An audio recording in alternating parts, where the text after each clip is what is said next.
इंसान के दिल में उसे पता रहता है कि हाँ मुझे शादी करनी है या मुझे बच्चे चाहिए, या शायद इस जन्म में मुझे बच्चे या फैमिली नहीं चाहिए, ये पहले से ये प्री डिसाइडेड होता है? ये कहते तो है ही कि शादी प्री डिसाइडेड होती है। आप ये मानते हो? मैं ये मानती हूँ कि इंसान आपको किसी रीजन से मिलता है, तो वैसे ही आपका पार्टनर भी आपको मिलता है, वो चाहे लव मैरिज हो कि अरेंज मैरिज हो, आई डोंट नो, बट आपको रीजन से मिलते हैं। और कौन शादी के रीजन से मिला है, कौन आपको एक लेसन के रीजन से मिला है, ये प्री डिसाइडेड होते हैं। मैं कथा में एक बात कहती हूँ कि हर रिश्ता आपको जिंदगी में एक ना एक बार धोखा देता है। ओके, बोलो। हर रिश्ता, लिटरली हर रिश्ता। बट कुछ रिश्तों में आप धोखा ये सोच सकते हैं कि अरे वो मेरे साथ गलत नहीं होगा। फॉर एग्जाम्पल, आपको किसी से बहुत प्यार हो गया, आपको लग रहा है कि अब इसके बिना तो मेरी लाइफ हो ही नहीं सकती। उस इंसान की लाइफ ने धोखा दे दिया। क्या ये बहुत हाई लेवल थॉट थी? एज इन वो चले गए, धोखा ही तो है ना। आपको लग रहा था कि लाइफ अब इन्हीं के साथ है या सब कुछ धोखा ही है ना। आपको, आपके लिए तो ये धोखा ही हुआ कि कैसे हो गया अचानक। तो हर रिश्ता एक ना एक बार धोखा देता है, सिवाय उसके।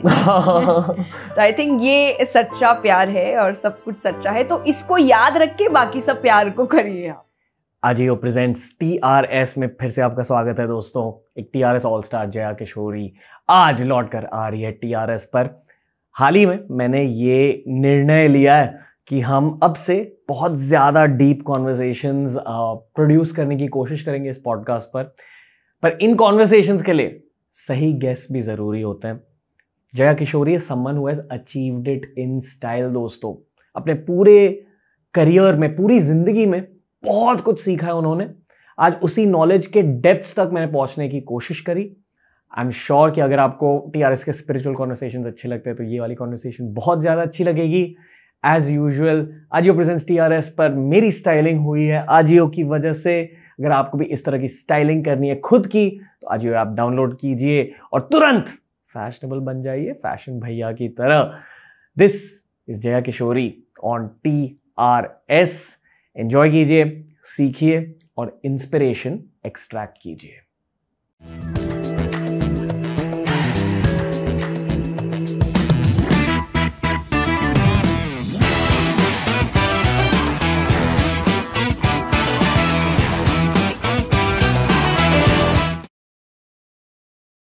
जया किशोरी TRS हिंदी में फिर से आपका स्वागत है। कैसे हो? सो मच, बिल्कुल अच्छी हूँ। आप कैसे हैं? बहुत बढ़िया। पिछले एपिसोड में हमें 2.8 मिलियन व्यूज आए। 2.8 million views. Nice, thank you. लोग आपकी बातें इतनी ज्यादा क्यों सुनते हैं आपके अकॉर्डिंग? आई थिंक क्योंकि बहुत सिंपल वर्जन में होती है। और मुझे ऐसा लगता है, मैंने जब स्टार्ट की थी अपनी जर्नी और मुझे जो प्रॉब्लम्स आती थी कि मुझे कई चीज़ें समझ नहीं आती थी, और मे बी तभी मैंने समझा था कि मैं जो बोलूँगी वो इतना सिंपल होना चाहिए कि वो चाहे 6 साल हो या 60 साल हो, सबको समझ आनी चाहिए। आप क्या बोलना चाहते थे तब? नहीं, मैं तभी कथा related, because I started very early. मैं 6 साल की थी, मैंने काम शुरू किया था और मैंने पहली कथा व्हेन आई वाज 12 मैंने कर ली थी। तो आई थिंक जब आप उससे पहले समझ रहे हैं तो आप बहुत ही यंग हैं और आपको चीज़ें समझ नहीं आती है, क्योंकि आपको कथा करनी है तो आपको सुनना उनको पड़ेगा जो कथा कर रहे हैं। और कई बार आप बहुत हाई लेवल की बातें होती थी और दिमाग में नहीं जाती है आपके, बट आप फिर जब सीखने लगते हैं, चाहे श्रीमद् भागवत है, गीता जी है, जो भी मैंने स्क्रिप्चर्स पढ़े हैं, तो आई थिंक तब मैंने समझा था कि मैं उन्हीं बातों को बहुत सिंपल वर्जन में बोलूँगी ताकि सबको समझ आए कि तो डे टू डे लाइफ में हमारे होती रहती है, क्योंकि बातें वही है, बस उसमें परत बहुत है, आपको वो हटा हटा के सीखनी है। ओके, कोई ऐसी बात है जो आप अब तक नहीं समझे हो कथा में? बहुत सी बात हो सकती है। या कुछ ऐसी बात जो आप रिसेंटली समझो, मतलब पिछले 1-2 महीने में, कि आपको पढ़ के ये लगा कि हाँ अच्छा ये है मतलब? नहीं, सी मतलब आप एक्चुअली खुद निकालते हैं, टू बी वेरी ऑनेस्ट। ऐसे तो हाँ, कहानियां, फॉर एग्जाम्पल मैं एक कथा जब कहती हूँ तो राजा परीक्षित के ऊपर है श्रीमद् भागवत में। तो डू यू वांट कि मैं आपको पूरी बताऊं? जैसे क्योंकि पांडवों के वंश में हुए तो राजा परीक्षित, और फिर उनको एक श्राप मिलता है क्योंकि वो एक संत के साथ उन्होंने थोड़ा सा उनका अपमान कर दिया था कि 7 डेज में उनको एक स्नेक है तक्षक, जिसके डसने से उनकी मृत्यु हो जाएगी। मेरे ख्याल से वो अर्जुन के पोते थे। हाँ जी। ओके, अभी तो तक्षक के डसने पर उनकी मृत्यु हो जाएगी। ऐसे वो बहुत ही अच्छे थे और उस वक्त भी हुआ था बिकॉज कलयुग उनके ऊपर हावी हो चुका था। उनकी कलयुग से एक मीटिंग हुई थी एंड कलयुग इज लाइक मुझे सोने में स्थान चाहिए और उन्होंने सोने का मुकुट पहन के रखा था एंड कलयुग entered.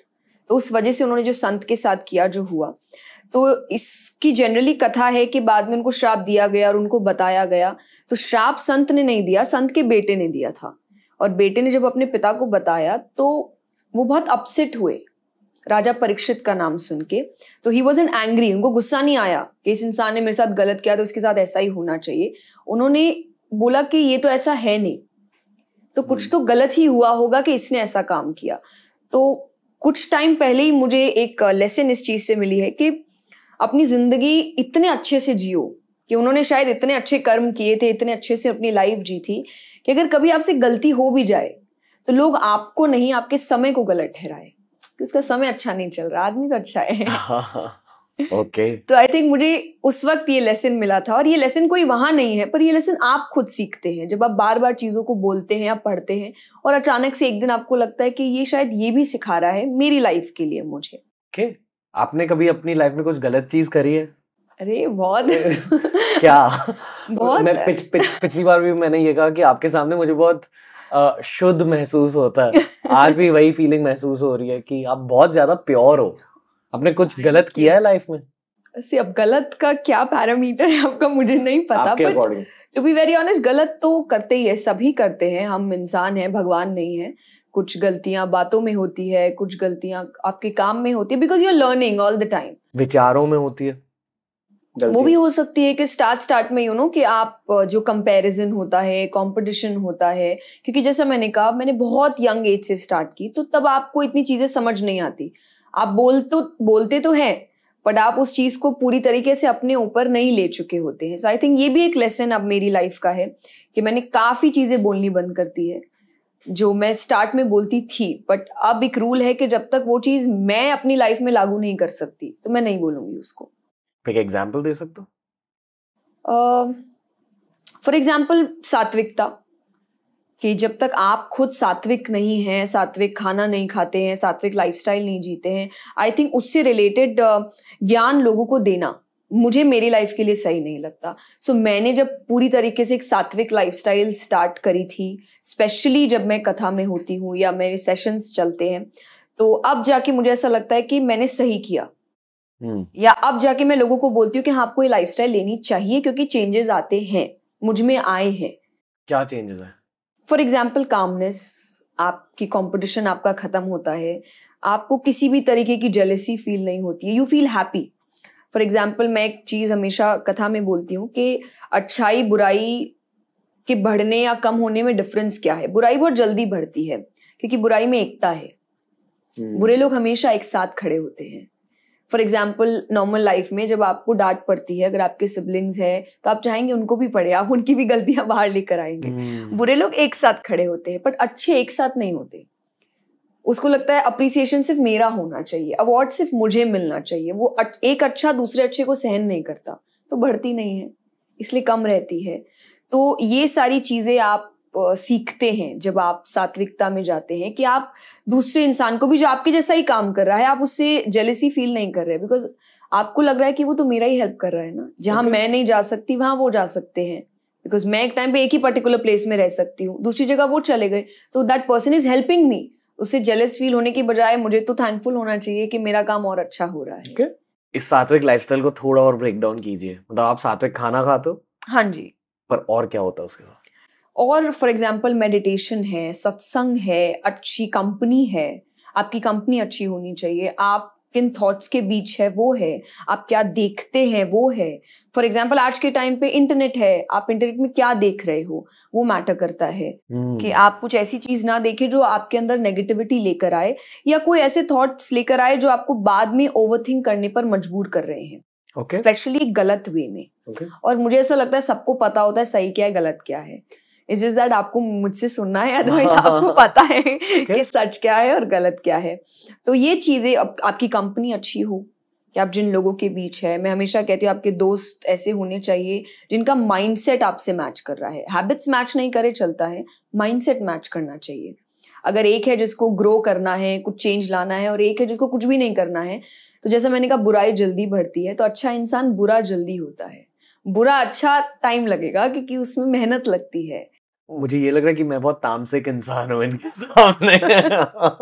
Anyway, go on. No, I don't think so. तो जितना हम आपकी स्टोरीज देखते हैं, आई थिंक आप काफी सात्विक है with your meditation and food and diet and everything. पूरी तरह से नहीं। पूरी तरीके से कोई नहीं होता है, आई थिंक होना भी नहीं चाहिए, लाइफ बोरिंग हो जाएगी। सिवाय आप। मेरे भी आई थिंक लाइफ बोरिंग हो जाएगी। धीरे धीरे आपको लर्न करना चाहिए और धीरे धीरे ही काम करना चाहिए। सो आई थिंक ये चीज मैंने समझी थी और मैं थोड़ा सात्विक लाइफस्टाइल की तरफ ज्यादा जाने लगी चेंजेस को देखकर। तो आप चेंजेस देखिए, इसलिए आप स्लो प्रोसेस स्टार्ट करिए, सो दैट आपको जब चेंजेस दिखे फिर आप किसी के बोलने पे नहीं कर रहे, आप खुद कर रहे हैं। एक बुद्धिस्ट मंक आए थे शो पे, उन्होंने मुझे एक बहुत इंटेंस चीज कही। उन्होंने कहा कि एक्सटर्नल वाइसेस से ज्यादा इंटरनल वाइसेस मैटर करते हैं। यानी कि जिन चीजों को आप रिजेक्ट करते हो एक्सटर्नली, जैसे कि तामसिक खाना, तामसिक लोग, उनसे ज्यादा महत्वपूर्ण आपके सोच विचार होते हैं। आपके खुद के दिमाग के अंदर जो तामसिक सोच विचार है उन्हें स्पॉट कीजिए और उन्हें रिजेक्ट कर दीजिए। जैसे कि एंगर, जैसे कि जेलसी, जैसे कि ग्रीड। उस पर्सपेक्टिव से मैं आपसे पूछना चाहूंगा कि आपके दिमाग के अंदर अब इतने सालों बाद कौन से तामसिक ट्रेड्स है जिस पर आप काम कर रहे हो। फॉर एग्जाम्पल मेरे लिए, मैं अभी डिटैचमेंट सीख रहा हूँ। यानी कि अगर मान लो आपका ब्रेकअप हो चुका है तो आप उससे डिटैच करने की कोशिश कर रहे हो। और मैं खुद से ये पूछ रहा हूँ कि ये ब्रेकअप क्यों हुआ। हाँ, मैं खुद की बात कर रहा हूँ। मैं खुद से ये पूछा कि ब्रेकअप क्यों हुआ। अब मुझे पता चल रहा है कि मुझे लाइफ में डिटैचमेंट सीखनी है। वो शायद एक सात्विक ट्रेट है। डिटैचमेंट को आप कैसे समझाओगे? सी डिटैचमेंट इज, मुझे ऐसा लगता है सब कुछ छोड़ना नहीं, बट सबके बीच रहकर उनको हावी नहीं होने देना। फॉर एग्जाम्पल, मैं एक चीज हमेशा कहती हूँ कि आपने जो कहा तामसिक ट्रेट्स है, तो एंगर अभी भी मुझ में है। ऐसा नहीं है कि मुझे गुस्सा नहीं आता, सब में होता है, हम रोबोट्स थोड़ी है। बट द थिंग इज कि किसी और की वजह से नहीं है। फॉर एग्जाम्पल, अगर मैं अभी आप यहाँ बैठी हूँ और आप कोशिश करेंगे मुझे गुस्सा दिलाने का, तो वो कंट्रोल मेरे अंदर है कि नहीं आएगा। मतलब जब आना होगा मेरी मर्जी से आएगा कि मुझे गुस्सा अभी चाहिए, और फिर मैं कोई एक्सक्यूजेस नहीं दूंगी कि मुझे आपकी वजह से आया या मुझे इस सिचुएशन नहीं, मैंने लाया क्योंकि मुझे जरूरी लगा। बट अगर मैं ये कह दूं कि नहीं आपकी वजह से आया, तो आपकी वजह से गुस्सा आया, आपकी वजह से रोना आया, उसकी वजह से जेलसी हुई, तो वो हुआ कि आप डिपेंडेंट है अपने इमोशंस को लेकर। आपके इमोशंस आपके कंट्रोल में नहीं है। मतलब जब कोई अपने एंगर पर कंट्रोल लाता है, खुद के जज्बातों पर अगर किसी को कंट्रोल मिल जाता है, वो एक बहुत बड़ी मोमेंट होती है किसी की लाइफ में। पर कॉलेज स्टूडेंट्स, टीनेजर्स ये चीज बहुत लेट समझते हैं। जितना जल्दी आप ये समझ लोगे कि खुद के एंगर पर कंट्रोल कैसे, उतना ज्यादा कंट्रोल आपका पूरे आपके दिमाग पर आएगा। और उस वजह से आई फील कि आपकी स्पिरिचुअल ग्रोथ होती है। आप ये मानते हो? बट आई थिंक वही एग्जैक्टली स्पिरिचुअल ग्रोथ ही तो है, ये स्पिरिचुअलिटी ही आपको ये सिखाती है। जैसे फॉर एग्जाम्पल, आप जब मेडिटेशन करते हैं, इनडायरेक्टली वो आपके थॉट्स को बैलेंस कर रही है। जो एक हाइपर माइंड चल रहा है, बहुत सारे थॉट्स एक साथ आ रहे हैं, वो आपको इनडायरेक्टली थॉट्स गायब करने बोलती है। तो आपके दिमाग को काम करती है। सो जब स्टार्टिंग प्रोसेस में अपनी स्पिरिचुअलिटी शुरू कर देते हैं, तो जो आप कह रहे कि कॉलेज स्टूडेंट्स आज के टाइम पे नहीं कर पा रहे हैं, नहीं समझ पा रहे हैं, या बाद में समझते हैं, मुझे ऐसा लगता है बाद में समझने का कोई फायदा इतना होता नहीं है, क्योंकि उसी वक्त सबसे ज्यादा कंपटीशन आप देख रहे हैं, या सबसे ज्यादा स्ट्रगल आप देख रहे हैं, या रिजेक्शन आप देख रहे हैं, या कंपटीशन बहुत है आज के टाइम पे। फॉर एग्जांपल, मैं कथा में कहती हूँ कि हम एक बहुत रिटायरमेंट के बाद या बहुत ओल्ड एज में कहते हैं कि अब हम भगवान को मनाएंगे या भगवान को बुलाएंगे या स्क्रिप्चर्स पढ़ेंगे।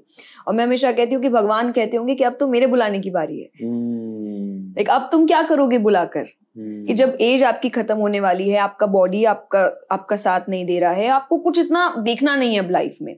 पर जो यंग एज है, जब आपको सबसे ज्यादा दुनिया देखनी है और समझनी है, तभी तो आपको स्पिरिचुअलिटी अपनानी चाहिए। तो अगर आप वो कर लेते हैं, तो अपने आप आपकी डिसीजन मेकिंग्स ठीक हो जाएंगे, आपका जो रिलेशनशिप है वो ठीक हो जाएगा। एंड आई थिंक डिटैचमेंट अपने आप एक बाय प्रोडक्ट है उसका। हिंदी में डिटैचमेंट को कैसे समझाएं? हिंदी में डिटैचमेंट, जैसे अब कैसे करे बात अलग है, बट कमल, पानी में रहकर भी वो पानी से अनछुआ है। जब आप पानी की ड्रॉप उस पर डालते हो साफ साफ दिखती है। और जैसा मैंने आई थिंक हमने लास्ट पॉडकास्ट में बात की थी, डिटैचमेंट वही है कि एक मूवी चल रही है, आपको अपने रोल्स निभाने हैं। तो जब आप ये याद रखते हैं कि जो चल रहा है वो चल रहा है बट सच नहीं है। फॉर एग्जाम्पल अभी भी अगर मैं कुछ कर रही हूँ, इट्स नॉट दैट कि मैं एंटरटेनमेंट नहीं है या लाइफ में कुछ कर, सब कुछ है, लग्जरी है, एंटरटेनमेंट है, फ्रेंड्स है, सब कुछ है, काम है आपका, पर जानते हुए ये सब सच नहीं है। एक दिन चला जाएगा और एक दिन कभी भी, कल भी जा सकता है और कल मैं भी जा सकती हूँ। तो जब आप ये कहीं ना कहीं अपने दिमाग में बस याद रखते हैं कि इतना आप याद भी रखेंगे, आपको डिटैचमेंट समझ आ जाएगी कि क्या होता है ये।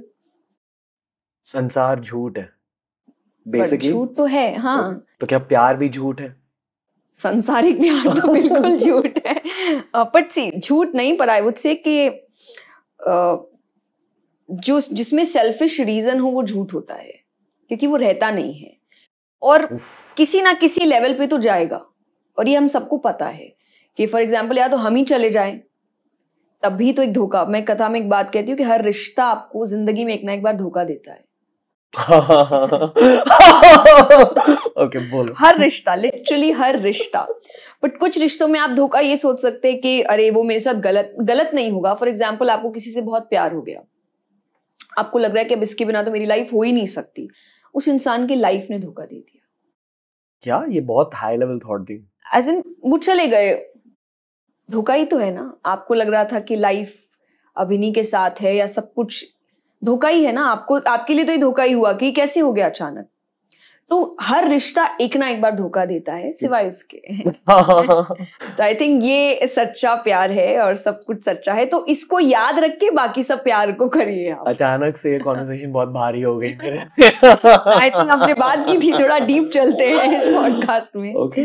पिछले पॉडकास्ट के बाद मैंने आपके काफी सारे यूट्यूब वीडियोस देखे और मैं ये कहना चाहता हूँ कि आपके अंदर दो अलग इंसान हैं। एक इंसान हमारे सामने बैठा है अब पॉडकास्ट के टाइम, ये आपका शायद ह्यूमन फॉर्म है, पर स्टेज पे आप बहुत अलग बन जाते हो। आप में आई फील कि कुछ पावर आ जाता है, कुछ एनर्जी आ जाती है।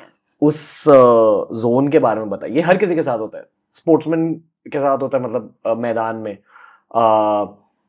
आई फील कि मेरे लिए ये पॉडकास्ट में हो जाता है, मैं एक अलग इंसान बन जाता हूँ पॉडकास्ट के टाइम, क्योंकि शायद ये मेरा क्राफ्ट है। पर इससे मुझे स्पिरिचुअल एवोल्यूशन नहीं मिल रही। आई डोंट नो अगर मिल रही। मैं बहुत कुछ सीख रहा हूँ, पर that's about it. I feel कि आपके अंदर कुछ अलग सा पावर आ जाता है, माता चढ़ जाती है, positive way, almost in a positive way. आप बहुत फियर्स बन जाते हो स्टेज पे। I know. नहीं, मुझे ये बहुत नहीं, मैंने भी फील किया है, to be very honest. But I don't know उसका एक्चुअल रीजन क्या है, पर एक रीजन जो हम स्टार्ट से सुनते आए हैं और उस वजह से जब मैं पहली बार भी, तो उस जिस प्लेस पे मैं बैठती हूँ उसको व्यासपीठ कहते हैं। व्यास जी, वेद व्यास जी, यानी जो कथा करते हैं उनकी जगह है वो।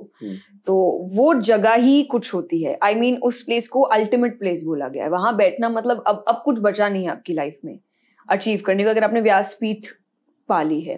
तो जब मैं फर्स्ट टाइम बैठी थी और मुझे पता भी नहीं था फीलिंग क्या होती है, तो बैठते ही जैसे ही स्टार्ट हुआ और मेरे आंसू गिरने लग गए थे। मुझे कुछ नहीं पता, बिकॉज मैं बहुत यंग थी उस वक्त। ये इमोशन भी नहीं होते आपके अंदर कि जीत क्या है और सक्सेस क्या है और लोग क्या है।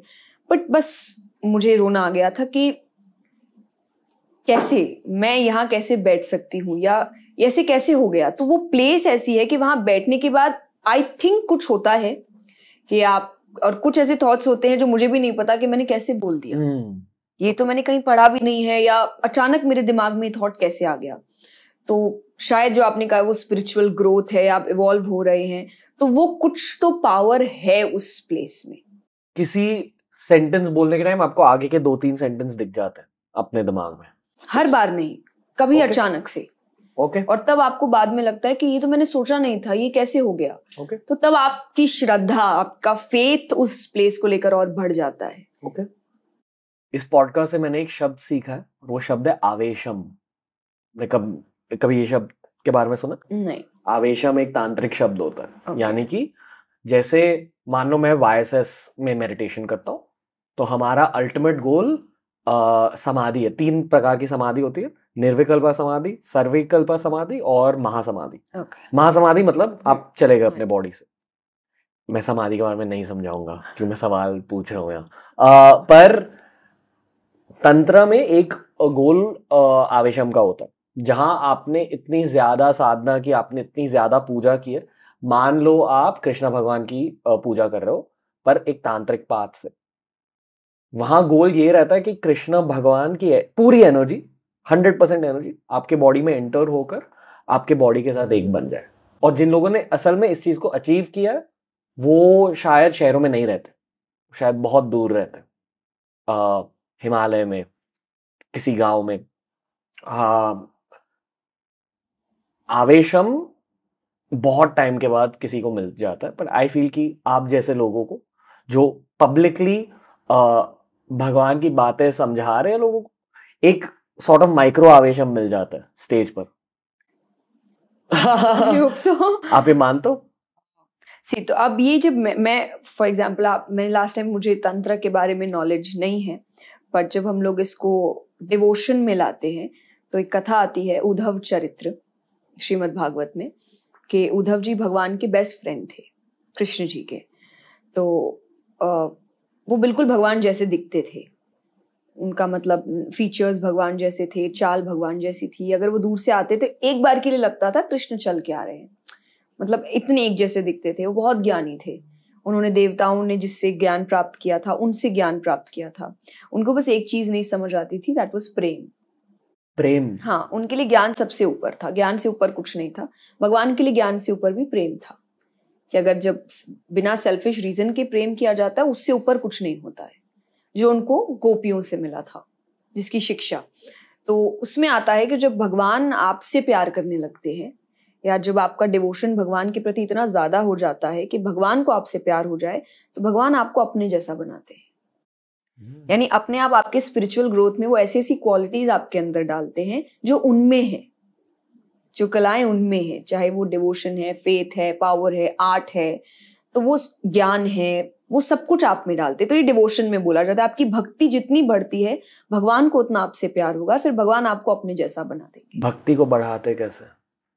सत्संग, सत्संग है, स्क्रिप्चर्स। आपको किसी से प्यार कब होता है? जब आप उसके बारे में जानते हैं, जब आप उसके बारे में समझेंगे, उसके बिहेवियर को, उसके स्वभाव को समझेंगे, उसने क्या क्या किया आप समझेंगे, तो आपका प्यार बढ़ता है कि वो इंसान इतना अच्छा है, या वो ऐसा करता है, या ये भी कर सकता है। तो जब आप भगवान के बारे में पढ़ते हैं, स्क्रिप्चर्स क्या है? भगवान के बारे में जानना कि उन्होंने क्या क्या किया। तो जब आप उनके बारे में जानते हैं तो आपका प्यार बढ़ता है। फॉर एग्जाम्पल, राजा परीक्षित ने जब 7 डेज की कथा सुनी, तो उनको जब सुखदेव जी ने कथा सुनाई 7th डे, उन्होंने इतने अच्छे से सुनी थी कि उन्होंने बोला कि मैं आशीर्वाद के रूप में तुम्हें अमर कर देता हूं, तुम बोलो अगर तुमको मृत्यु से डर लग रहा है, तो डेथ से। उसने बोला नहीं, अब तो मुझे भगवान के पास जाना है। उसको 7 डेज में इतना प्यार हो गया था भगवान से कि उसको नहीं रहना था। भले ही हो सकता है वो 7 डेज के पहले उसको लग रहा होगा कि कोई मुझे श्राप से मुक्त कर दे या मुझे मरना नहीं है, पर 7 दिन में उसको इतना प्यार हो गया कि उसको रहना ही नहीं था यहाँ पे। तो भगवान से जब आप पढ़ते हैं आपका प्यार बढ़ता जाता है। तो मे बी एंड प्यार होता है जब लोगों को दुनिया ही अच्छी नहीं लगती, कि नहीं यहाँ कुछ नहीं रखा है जो है भगवान के पास है। तो आई थिंक सत्संग, स्क्रिप्चर्स, भगवान के बारे में जानना, वो आपको और करीब लेके आता है डिवोशन की ओर। पता है, लोग स्वामी विवेकानंद और रामकृष्ण परमहंस, उनके गुरु के बारे में ये कहते हैं कि दोनों काली माँ के बहुत बड़े भक्त थे जी। और शायद इसलिए दोनों ने अपनी जिंदगी में एक अर्ली महासमाधि ले ली। ये पता है, मुझे पता नहीं कि इसमें कितना सच है। आप कुछ जानते हो उसके बारे में? बहुत ज्यादा नहीं, बट हाँ मैंने सुना है काली माँ के बहुत बड़े भक्त थे, ये मुझे भी पता है। आपने कभी काली माँ की पूजा करी है? Puja as in not proper that, उनकी जो रिचुअल तरीके से पूजा होती है, बट मैं काली घाट गई हूँ। आई थिंक क्या क्या है? वो बहुत पावरफुल प्लेस है। फॉर एग्जाम्पल बंगाल है, बंगाल में ये माना जाता है, बंगाल का बहुत फेमस मंदिर है काली घाट, वहाँ काली माँ की पूजा होती है। बंगालीज पूजा करते हैं विथ ऑल द रिचुअल्स, वहाँ भी जो तंत्र इत्यादि है बहुत कुछ होता है। तो ये माना जाता है कि बंगाल में जल्दी से कोई नेचुरल कलामिटी नहीं आती है, बिकॉज वहाँ काली बैठी है, तो एक पावर है वहाँ पे उनका। तो मैं वहाँ गई हूँ। जैसा हमने लास्ट टाइम भी बात किया था कि जब आप ऐसे प्लेसेस पे जाते हैं जो सिद्ध मंदिर होते हैं, और चाहे दुर्गा जी या काली माँ के जो फियर्स रूप होते हैं, आप पावरफुल महसूस करते हैं।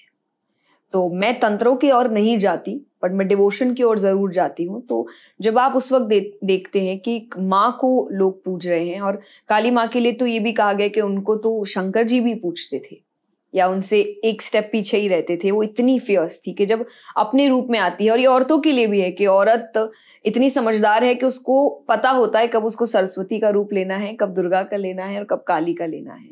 तो ये औरतों के रूप दिखाए गए हैं कि आपको सिचुएशन के अकॉर्डिंग अपने अपने रूप लेने हैं।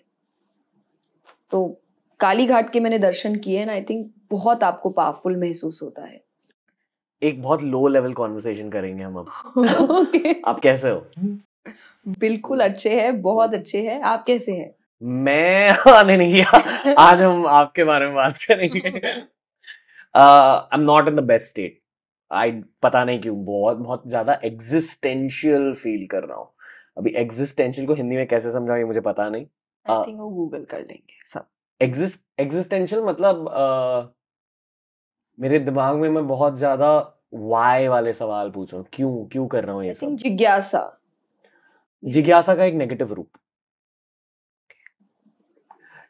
मुझे खुद पता नहीं कि इतने सारे नेगेटिव थॉट्स कहां से आ रहे हैं। तो ओके, मैं समझाता हूँ। अब कॉलेज को खत्म होकर 8 साल हो चुके और मुझे बिल्कुल भी यूट्यूब से ब्रेक नहीं मिली है। मैंने 8 सालों के लिए ऑलमोस्ट हर हफ्ते on an average 3 video upload किए हैं यूट्यूब पर, और इसी कंसिस्टेंसी की वजह से मुझे ये सब मिला। पर मैंने बहुत सारी चीजों को सैक्रिफाइस भी कर दिया, और मुझे अब पता चला है कि लव इज द आंसर। यानी लव इज द आंसर को हिंदी में समझाइए। प्रेम ही उत्तर है। हाँ, तो प्रेम ही मंजिल है, आई थिंक। हाँ, मेडिटेशन भी कर रहा हूँ, सब कुछ ठीक चल रहा है, पर पता नहीं आई एम जस्ट मुझे खुद पता नहीं मेरे दिमाग में क्या हो रहा है। हाँ, तो मेरा बेस्ट फेज नहीं चल रहा। करियर वाइज सबसे ज्यादा बेस्ट फेज चल रहा है, पर personally I don't know why. मैं अभी 3 दिन में फ्रांस जा रहा हूँ। अगर किसी ने मुझे कॉलेज में कहा होता कि एज 30 के पहले आप इतनी ज्यादा ट्रैवलिंग कर लोगे लाइफ में, मैं एक्साइटेड हो जाता। पर मैं एक्साइटेड नहीं हूँ जाने के लिए। मुझे ऐसा लग रहा है कि मुझे कुछ नहीं करना, मुझे बस अपने रूम में बैठकर रेस्ट करना, कुछ नहीं करना है। बट जाना पड़ रहा है। उसके बाद एक महीने के बाद मैं इंग्लैंड जा रहा हूँ विंबलडन के लिए। ये बहुत बड़ी चीजें हैं मटेरियली स्पीकिंग, पर पता नहीं मुझे ज्यादा कुछ फील नहीं हो रहा है। और 2-3 हफ्ते पहले मेरे दादाजी गुजर गए। उनकी वो बहुत टाइम से सफर कर रहे थे, मतलब उनके इलनेसेस थे 5-6 सालों से। पूरी फैमिली थोड़ी सी एक्सपेक्ट कर रही थी इस चीज को, पर जब एक्चुअली वो मोमेंट आई हमारे लाइफ में, तो एक काफी ज्यादा शैटरिंग मोमेंट थी पूरे फैमिली के लिए। आई फील कि जब कोई इंसान अपने पेरेंट को खो देता, अपने माता पिता को खो देता, वो एक बहुत इंटेंस चीज होती है। तो मेरे पापा और मेरे चाचा को इस चीज ने बहुत ज्यादा हिट करी, एंड आई फेल्ट कि एज अ 29-year-old मैन अब मुझे स्ट्रांग होना पड़ा था उस मोमेंट में। तो वो बहुत अजीब सिचुएशन थी। पहली बार ऐसा लगा कि मेरे खुद के पेरेंट्स अब बच्चे बन रहे हैं थोड़े से। तो बहुत सारे इमोशनल चेंजेस हो रहे हैं मेरे खुद के दिमाग में। एंड हाँ, तो मैं काफी ज्यादा हैवी फेज से गुजर रहा हूँ। But I think it's good. आप फॉर एग्जाम्पल 2 पार्ट्स हो सकते हैं इसमें। फर्स्ट पार्ट इज कि आप स्पिरिचुअली ग्रो कर रहे हैं।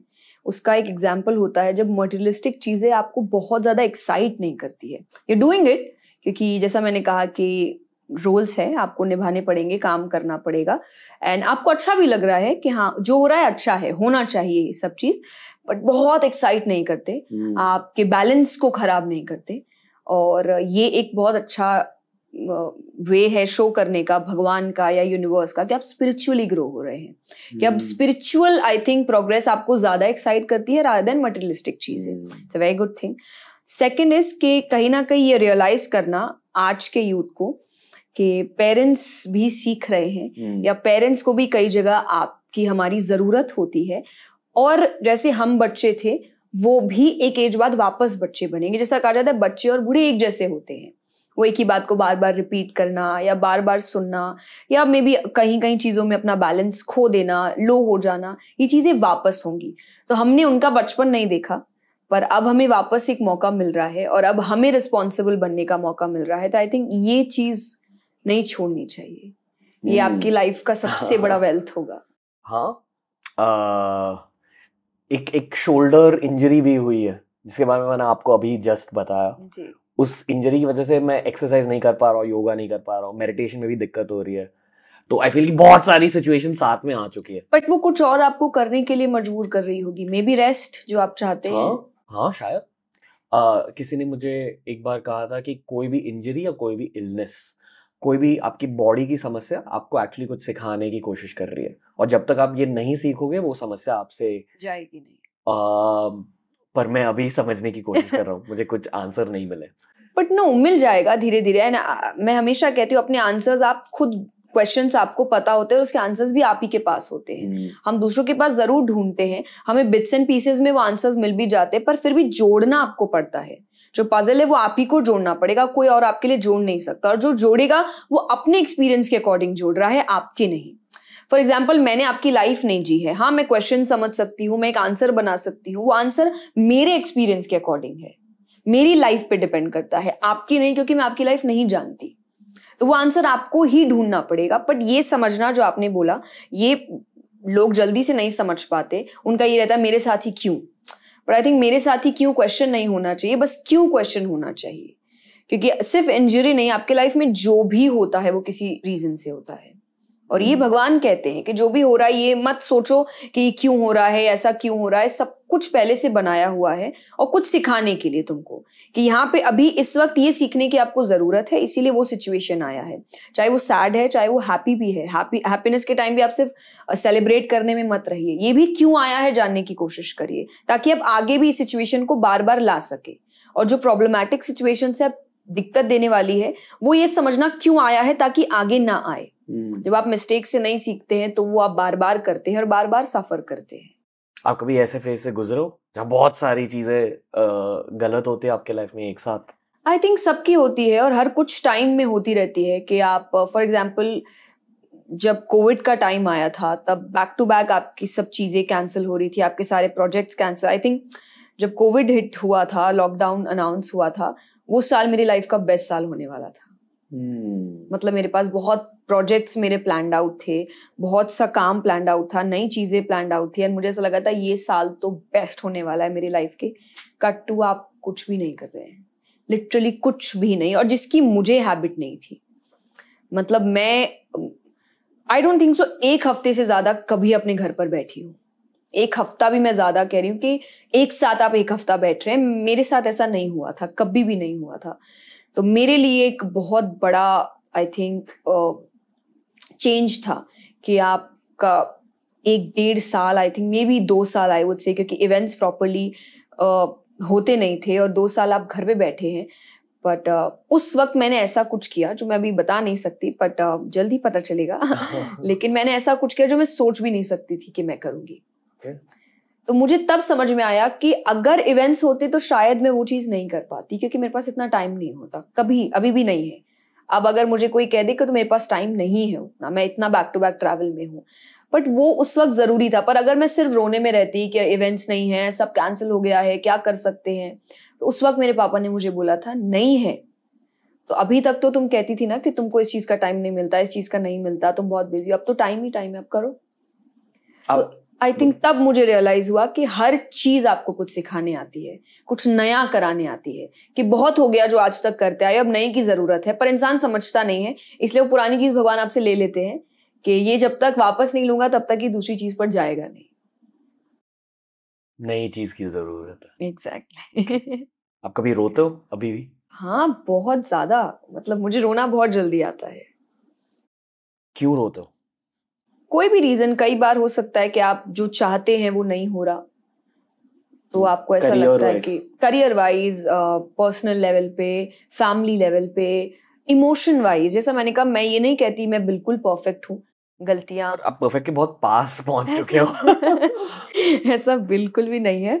तो मैं हमेशा कहती हूँ कि हो सकता है कि किसी को जैसे लगता है कि आप बहुत ऐसे करते, पर मैं कहती हूँ डॉक्टर भी बीमार पड़ते हैं। कि प्रॉब्लम्स तो जो जब सबको ठीक कर रहे हैं बीमार, तो वो भी पड़ते हैं, उनको भी चीजें। पर हाँ, उनको ये कई बार पता होता है कि मुझे ठीक कैसे होना है। पता है जब मैं किसी के साथ पॉडकास्ट कर रहा हूँ, चाहे जो भी हो, क्रिकेटर हो सकता है, सोल्जर हो, कोई भी, मैं हमेशा पॉजिटिविटी देने की कोशिश करता हूँ।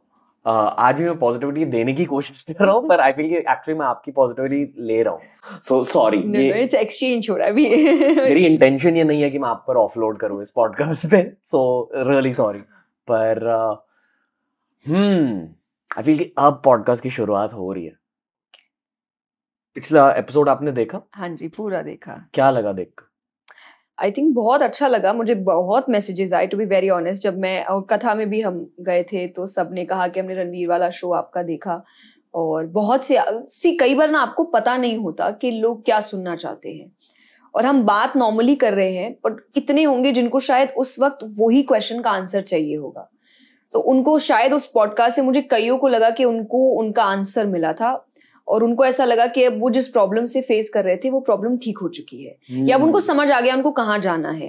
वो डायरेक्टली आपको ऑब्वियसली कोई नहीं बताता उनकी लाइफ में क्या प्रॉब्लम चल रहा है, बट हाँ मुझे बहुत ये आंसर्स आए कि हम जो जानना चाहते थे या जो समझना चाहते थे या जहाँ कंफ्यूज थे, अटके हुए थे, शायद वो चीज अब ठीक हो गई है। सो आई एम क्वाइट हैप्पी।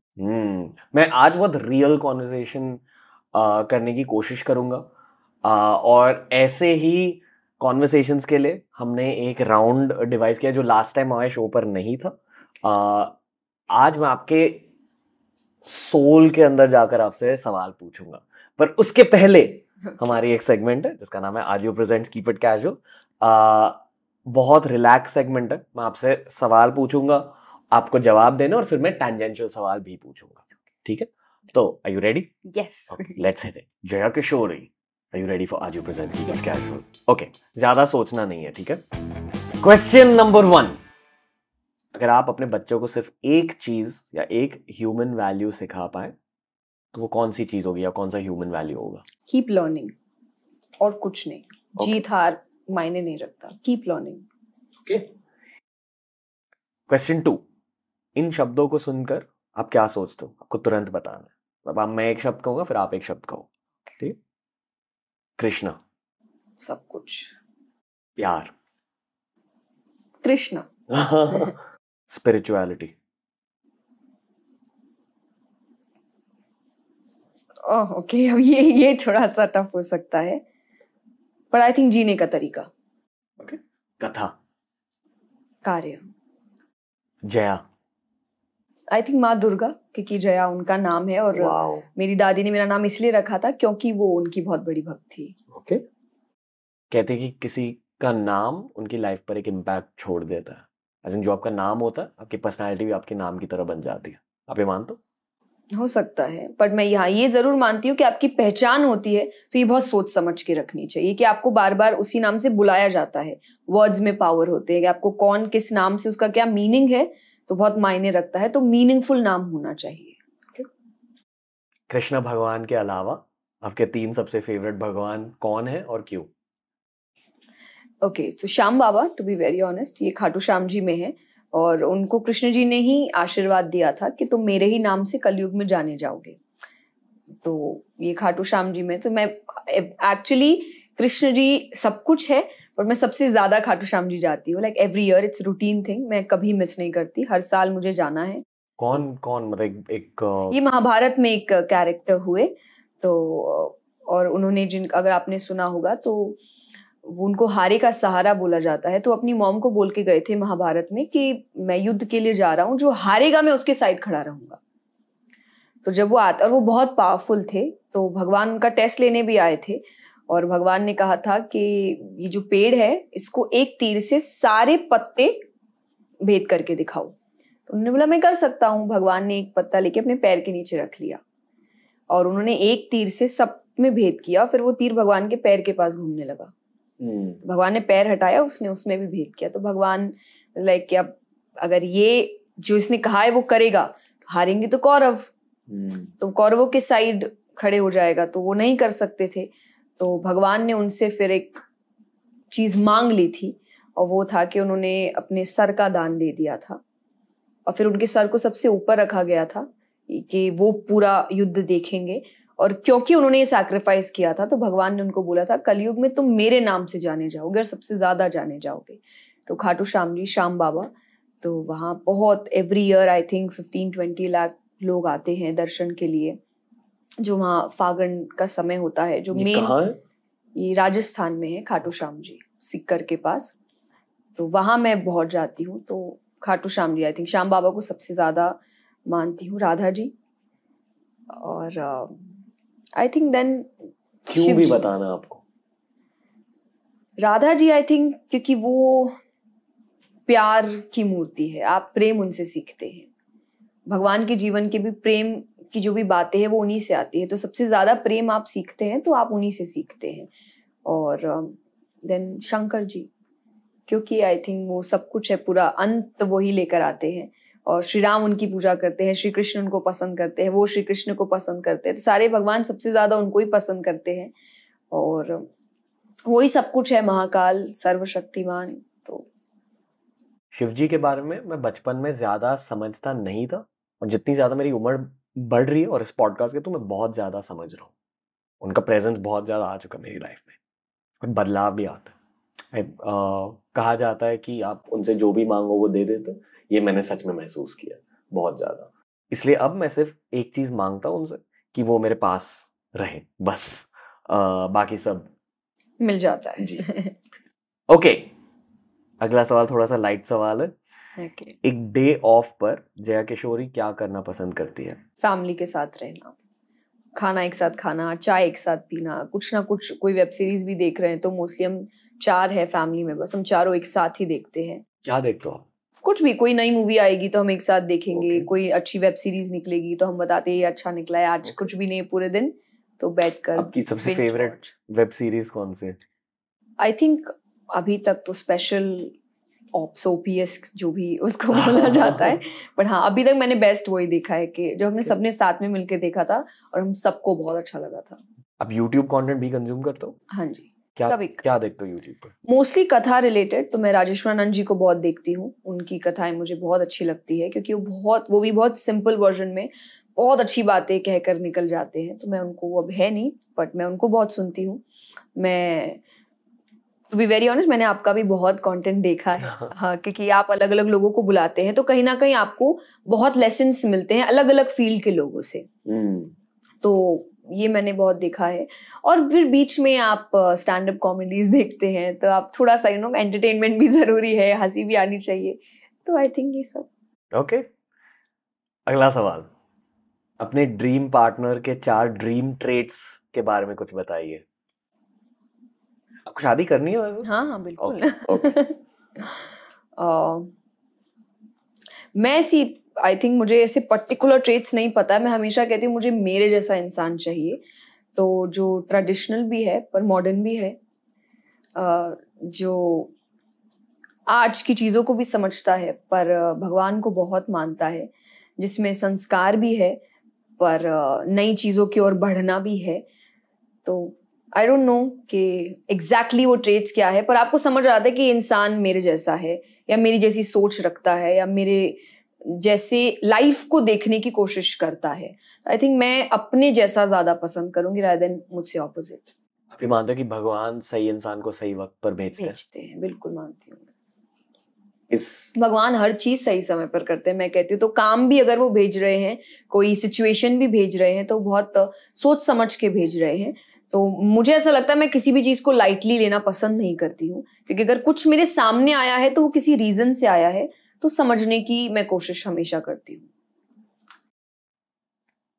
मैं आपसे एक चीज कहना चाहूंगा कि आपसे बात करके ना मुझे एक अपलिफ्टमेंट फील हो रही है, और हमने बहुत टाइम से स्पिरिचुअल पॉडकास्ट नहीं किए, तो आई एम ग्लैड कि आज एक थोड़ा सा वो टर्न हो चुका है। आई एम होपिंग कि मैं और स्पिरिचुअल पॉडकास्ट करूँ, क्योंकि एक फेज में हम बहुत ज़्यादा स्पिरिचुअल पॉडकास्ट करते थे, और उन कॉन्वर्सेशंस के थ्रू मुझे एक ग्रोथ मिली थी। आई फील बहुत टाइम से स्पिरिचुअल पॉडकास्ट हुए नहीं, और इसलिए मैं शायद थोड़ा सा दुखी हूँ, पर वो दुख अभी मिट रहा है। ओके, अगला सवाल, एक सबसे अंडररेटेड शास्त्र।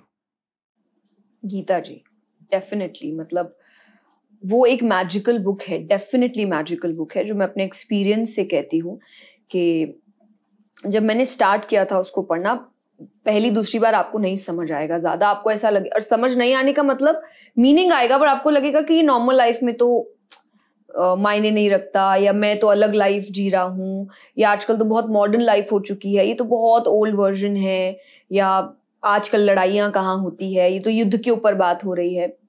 फर्स्ट सेकेंड टाइम लगता है थोड़ा, इसलिए जरूरी है कि बार बार पढ़ना, या आपको सबसे पहले बोला जाता है कि आप एक ही श्लोक पढ़िए, एक ही मीनिंग पढ़िए, पर रोज एक पढ़िए।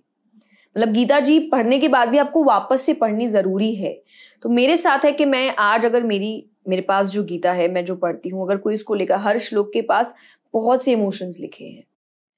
तो ये मुझे बाद में समझ आया कि जो कहा जाता है कि आप कोई भी पन्ना खोलिए, आपको अपने क्वेश्चन के आंसर मिलेंगे, वो इसीलिए है कि जब आप जिस इमोशन के साथ वो किताब खोल रहे हैं, आपको वो श्लोक वो इमोशन का आंसर दे रहा है। तो वो इसलिए मैं कहती हूँ कि मैं ये ज्यादा मैं बताना नहीं चाहूंगी, आप खुद एक्सपीरियंस करिए, एक्सपीरियंस करने की चीज है, बट उसको बार बार पढ़िए। और आपको हर श्लोक, चाहे कभी वो आपको लेजीनेस के बारे में सिखा रहा है, कभी नेगेटिविटी को पॉजिटिविटी कैसे ले जाते हैं, कभी लाइफस्टाइल, कभी विजडम, कभी ट्रूथ, कभी डिवोशन, सब कुछ सिखाएगा। तो इसीलिए वो एक मैजिकल बुक रियल में है, और अगर आप उसको एक अपना रोज का रूटीन बना ले, आप बहुत चेंजेस देखेंगे अपनी लाइफ में। okay. अगर आपको जिंदगी भर एक ही कलर पहनना पड़े, और ये ब्लैक या वाइट नहीं हो सकता, रेड। ओके, क्यों? मुझे पसंद है, बहुत ब्राइट कलर है। आई थिंक ये भी, हाँ, आई फील हैप्पी, ब्राइट, बहुत अच्छा। मैं जब भी पहनती हूँ कथा में, उस दिन मैं अपने आप को ज्यादा देखती हूँ। लाइक मुझे अच्छा लगता है, मेरे फेस पे एक मुझे अलग ब्राइटनेस फील होती है कि कुछ कलर्स आपको खुश करते हैं। आई थिंक कलर्स भी बहुत मायने रखते हैं। आप ये मानते हो? हाँ, मैं मानती हूँ। कुछ कलर्स आपको अपने आप अपलिफ्ट कर देते हैं आपके मूड को। तो आई थिंक रेड एक कलर है, मेरा फेवरेट कलर ऐसे भी रेड और व्हाइट ही है, पर आपने व्हाइट मना कर दिया था। Okay, cool. सबसे मनपसंद खाने की चीज क्या है? आई डोंट नो, ये लोगों को पता होगा नहीं, पर मेरी मॉम महाराष्ट्र से है, तो महाराष्ट्र का एक बहुत फेमस खाना है, घर का ही है, बेसन चावल, तो मुझे वो काफी पसंद है। ओके। सबसे ज्यादा डर कब महसूस हुआ है जिंदगी में? कोविड के टाइम, पेरेंट्स के लिए, क्योंकि आप बहुत ज्यादा सुन रहे थे। आई थिंक मैंने एक्चुअल डिप्रेशन क्या होता है वो फील किया था उस वक्त, कि मैं उस वक्त बहुत गलत फेज में चली गई थी कि कुछ नहीं होना चाहिए, और अगर हो गया तो मेरी लाइफ कैसी होगी, क्योंकि मुझे आदत नहीं है उनके बिना रहने की। तो मेरे इवेंट्स में वो हमेशा मेरे साथ होते हैं, कथा में भी कोई ना कोई एक पेरेंट हमेशा मेरे साथ होता है। तो मैं हमेशा कहती हूँ कि मैं अपना घर साथ लेके चलती हूँ, इसलिए मुझे घर की ज्यादा याद नहीं आती है, क्योंकि मेरे पेरेंट्स मेरे साथ रहते हैं, मैं उन्हें अलग नहीं रखती या दूर नहीं रखती, और मुझे हैबिट नहीं है इस चीज की। तो जब आप उस वक्त इतने न्यूज सुन रहे थे, तो एक हिट करता है ना, जो लाइफ की सच्चाई है, दैट इज डेथ, पर सोचते नहीं उसके बारे में। बट फिर कभी अगर आप सोचने बैठे, तो वो एक अलग दरवाजा खोल सकता है नेगेटिव फीलिंग का, कि उसके बाद लाइफ कैसी होगी। तो आई थिंक वो फेज मेरा बहुत टफ था। कैसे डील किया? डील अपने आप को समझा के कि ये सच है, यही सच है, एंड देन जैसा मैंने कहा, मेरा डील करने का तरीका है सत्संग, भजन, भगवान, स्क्रिप्चर्स, इन चीजों को समझना। बट हाँ, आई वुड से कि एक कहानी मेरे पापा ने मुझे सुनाई थी, ये I think so Gautam Buddha की कहानी है, कि एक वो जिस गांव में थे, वहां पर कोई व्यक्ति आया और उसने कहा कि मेरी मॉम की डेथ हो गई है, और आप तो सब कुछ कर सकते हैं ना, तो आप प्लीज उनको वापस जिंदा कर दीजिए। तो उन्होंने बोला, मैं कर दूंगा, बस तुम्हें मेरा एक काम करना है। बोले, क्या करना है? बोले, मुझे तुम्हें इतने इतने चावल ला के देने हैं किसी भी घर से। बोला, बहुत ईजी है, मैं तो किसी भी घर से ले आऊंगा। बोले, नहीं, उस घर से जहां किसी की मृत्यु नहीं हुई आज तक। बोला, दैट्स नॉट पॉसिबल। एग्जैक्टली, तो तुम्हारा घर नया नहीं है ना, हर घर में हो रहा है, ये रीत है, होना ही पड़ेगा, तुम्हें इसका सामना करना ही पड़ेगा। तो तुम्हें समझना पड़ेगा कि ये आएगा, आज नहीं कल, कल नहीं परसों, 10 साल बाद। बट इसका मतलब ये नहीं आज का टाइम खराब कर दो। तो आज हमें जो टाइम साथ में मिला है, क्योंकि हम इवेंट्स में भी नहीं, बात हम फैमिली में साथ में है, मैं उस वक्त साथ रहने की बजाय ये सोची हूँ कि अगर कुछ हो गया तो क्या होगा, जो कब होगा पता नहीं। तो जो आज का टाइम है, आप उसको क्यों खो रहे हो, ये सोच करके बाद में क्या होगा। मेरे दादाजी के गुजरने के पहले डेथ को लेकर मेरा माइंडसेट बहुत अलग था। उस माइंडसेट से अगर मैं आज सोचता, तो मैं अब आपसे ये पूछता कि हमें डेथ इतनी बुरी क्यों लगती है, पर एक्चुअली एक्सपीरियंस करने के बाद अब पता चलता है कि एक वैक्यूम फील होता है आपके रिश्तेदारों का आपकी लाइफ में। पर फिर भी मैं आपसे ये पूछना चाहूँगा कि समाज डेथ के बारे में, डेथ को इतना बुरा क्यों मानता है? क्योंकि वो कहीं ना कहीं आप जो एक उम्मीद लाइफ से अपने रिश्तों से बना के रखे हैं वो तोड़ देता है। रिश्तों से उम्मीद? हाँ, आप फॉर एग्जाम्पल आपके पेरेंट्स, आप एक उम्मीद है कि ये मेरे साथ हमेशा रहेंगे। हम फॉरएवर हमेशा कहते हैं, बट एक्चुअली फॉरएवर कोई रिश्ता होता नहीं है, क्योंकि डेथ है। कोई भी चीज फॉरएवर नहीं हो सकती, और सबसे बड़ी बात, डेथ कब आएगी ये भी आपको नहीं पता है। तो वो डेथ आपके उस मैजिकल वर्ल्ड को खराब कर देता है। जो आप सोचते आ रहे कि ऐसा होगा, उम्मीद किसी भी चीज से, लाइफ से भी आपके ऐसा होगा, उस ऐसा होने में बहुत लोगों का भी तो सपोर्ट है ना, कि ये इसमें साथ होंगे, फैमिली साथ होगी, पार्टनर साथ होगा, या आपको जो हेल्प कर रहे हैं काम में वो साथ होंगे। और कोई एक भी अगर उसमें से हट गया तो आपका वो पिक्चर खराब हो जाता है ना। तो इसलिए जो चीज आपकी को खराब कर रहा है आपको अच्छा नहीं लगता।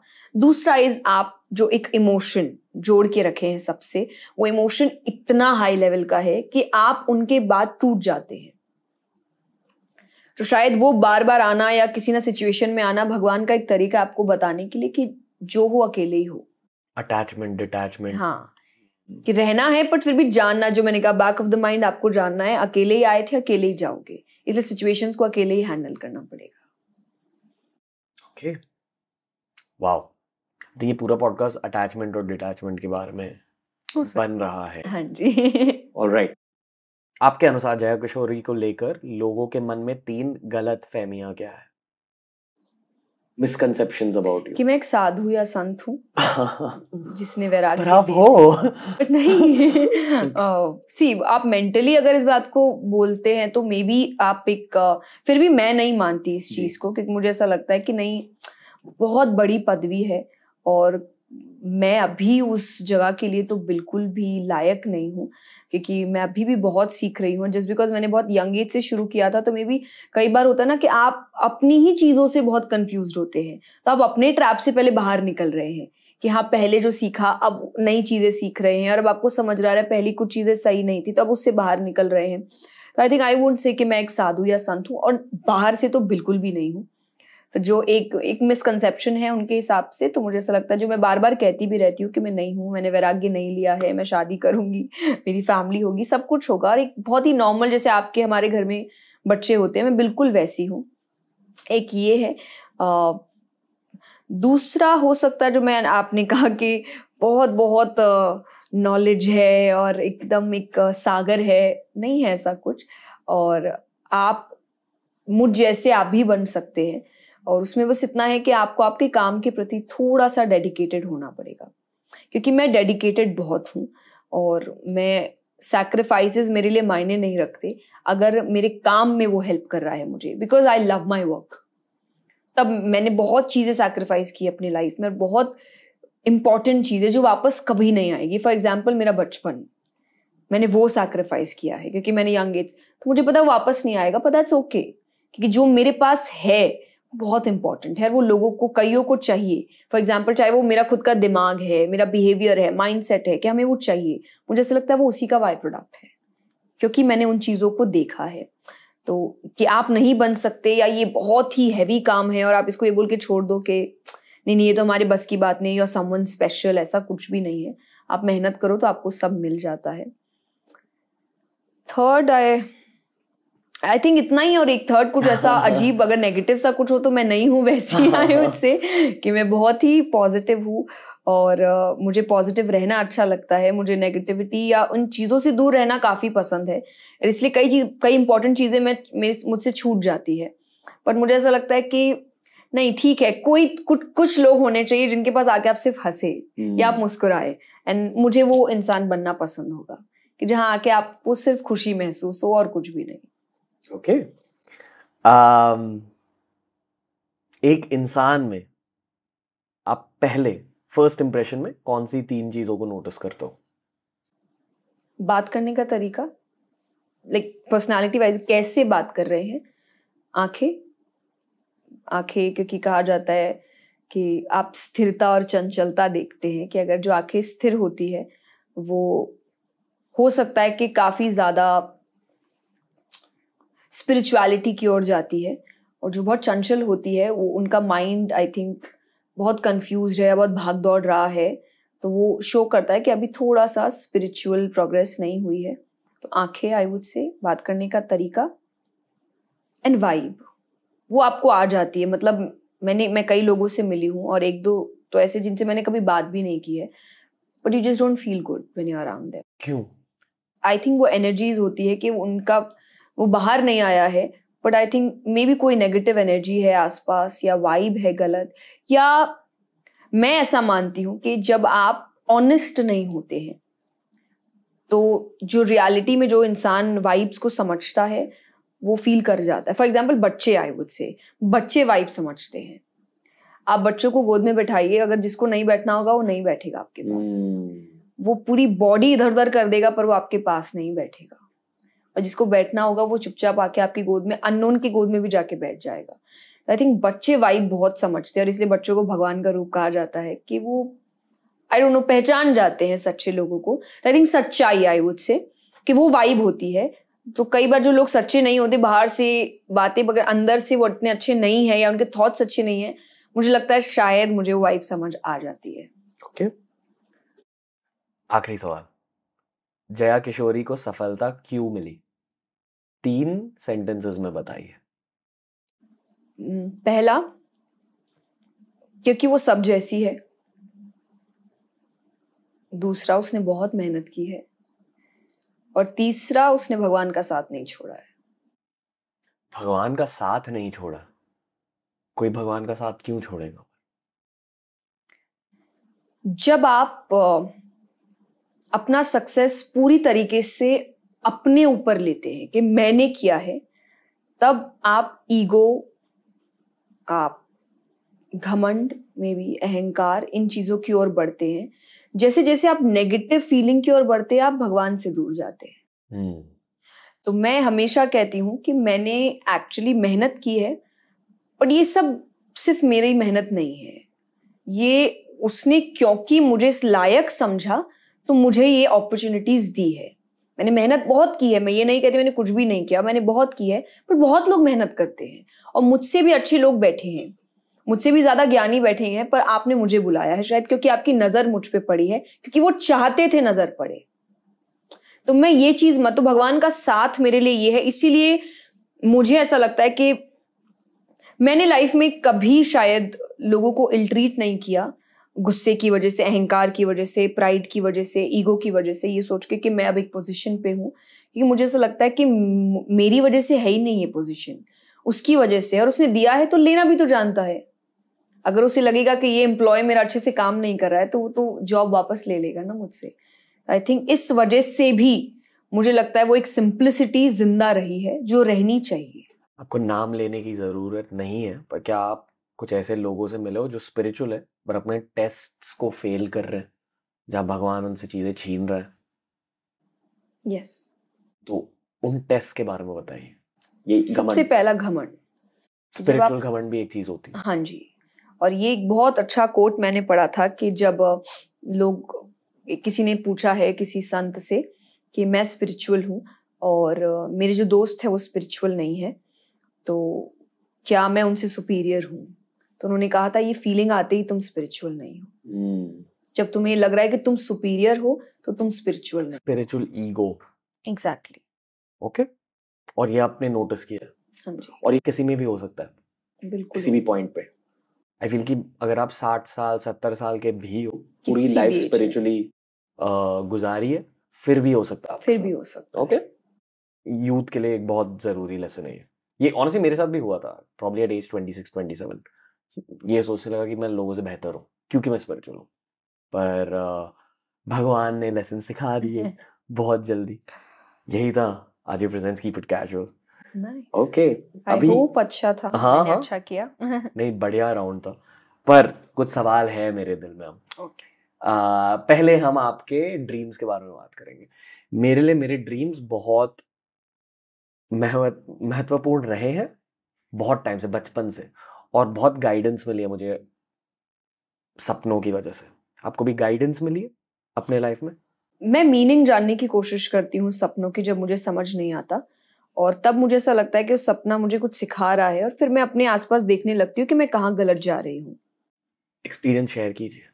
फॉर एग्जाम्पल एक मैंने बचपन से सुना है कि जब आप कुछ ऐसा सपना देखते हैं कि जहाँ आप ऊपर से नीचे गिर रहे हैं, दैट शोज कि आप कहीं गलत जा रहे हो, जो पोजीशन आपके पास है वो छिनने वाली है, बिकॉज आप एक नेगेटिव फीलिंग की ओर बढ़ रहे हो, तो जिसको हम अवनति कहते हैं, उन्नति अवनति, नीचे गिर रहे हो तुम, तो ना गिरो। उसके लिए मैं अपना काम शुरू करती हूँ कि क्या मैं कुछ गलत कर रही हूँ, क्या मेरा प्रोसेस गलत जा रहा है, तो कहीं ना कहीं आपको आंसर्स मिलने लगते हैं।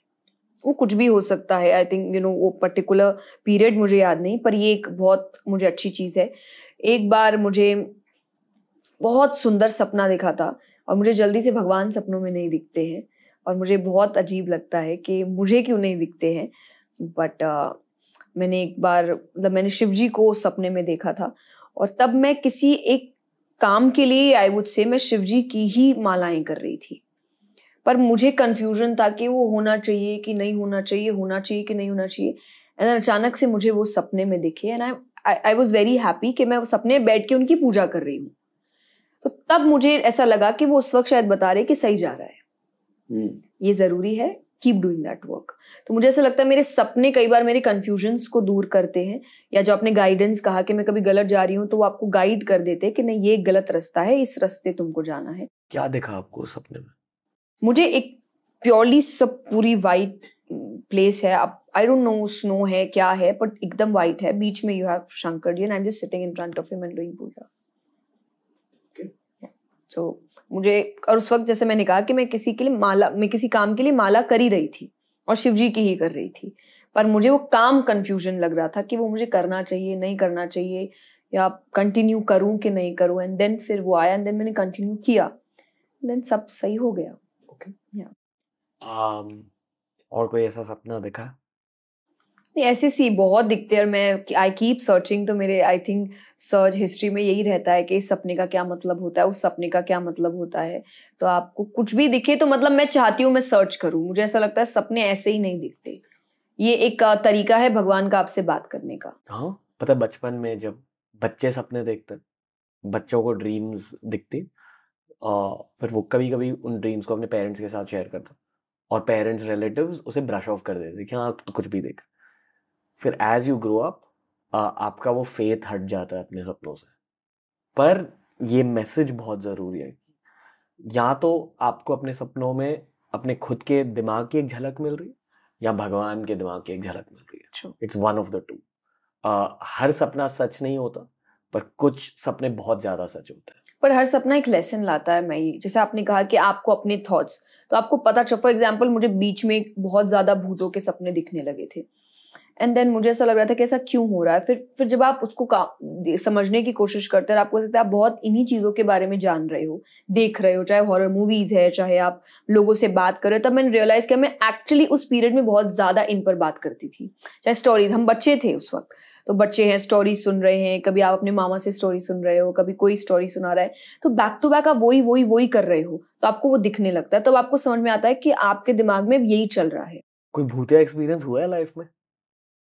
मुझे पता नहीं है वो हुआ है कि नहीं, और मैं बहुत ही छोटी थी, जैसे आपने कहा ना वो ब्रश ऑफ कर देते थे, लाइक अरे तुमने ऐसे ही सोचा होगा, तो आई सीरियसली डोंट नो, मुझे इतना याद भी नहीं, बट एक है फीलिंग कि मैंने कुछ वियर्ड महसूस किया था, और मैं बहुत छोटी थी, और हम एक जंगल की, क्योंकि मैं ट्रैवल बहुत करती थी, और हम जंगल के रास्ते से जा रहे थे, और फिर हमारी गाड़ी खराब हो गई थी, और हमें एक छोटा सा गराज मिला था, और फिर हम अंदर जाके बैठे थे, और फिर वहां मैंने कुछ अलग महसूस किया था।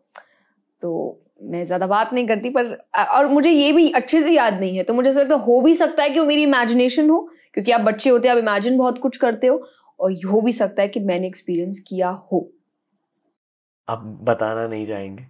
ओके, क्योंकि बताने से आप फिर से उस फ्रीक्वेंसी के साथ हाँ, हो सकता है, फिर मैं बार बार कोशिश करूंगी कि ऐसा हुआ तो क्या हुआ, फिर एग्जैक्टली मुझे ऐसा लगता है पास था तो अब छोड़ देना चाहिए उसको वापस, क्योंकि ऐसा कुछ हुआ नहीं था। आई थिंक भगवान भी बोले छोड़ दो। मूविंग ऑन, एक हर साल मैं एक सब्जेक्ट को सिलेक्ट करता हूँ और उस सब्जेक्ट को ज्यादा जानने की कोशिश करता हूँ, यूजुअली पॉडकास्ट के थ्रू। आई फील कि लास्ट ईयर का सब्जेक्ट ये सब था, भूत, तंत्र। जैसे तंत्र एक पॉजिटिव चीज होती है, पर you know the darker side of तंत्र, एटसेट्रा एटसेट्रा।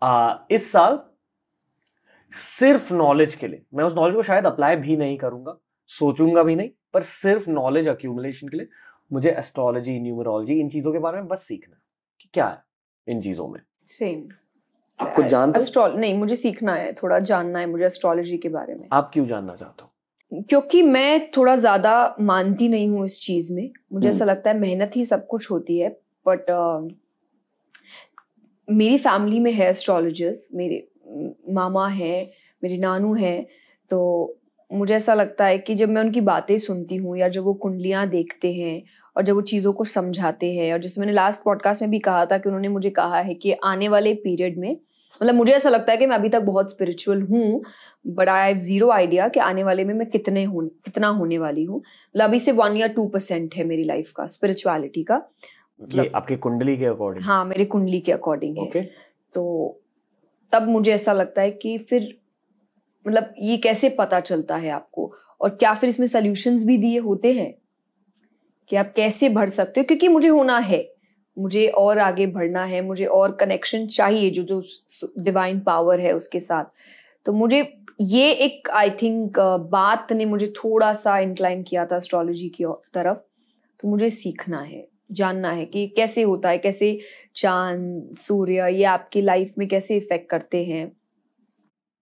आपने कभी खुद का चार्ट पढ़ा है? आप खुद के चार्ट को जानते हो? नहीं, पढ़ा नहीं है, उनके वो बस उनके सामने रहता है, वो पढ़ते रहते हैं, तो मैंने इतना समझा नहीं है, बट मुझे समझना है। जैसा मतलब वो जब बात करते हैं तो मुझे बहुत अच्छा लगता है या बहुत क्यूरियस फील होता है कि ये कैसे पता चल रहा है आपको, और क्या क्या पता चल सकता है, क्योंकि हर कोई एक चीज नहीं बताता है आपको, सबका अपना अपना ज्ञान होता है और अपनी अपनी जिज्ञासा होती है समझने की।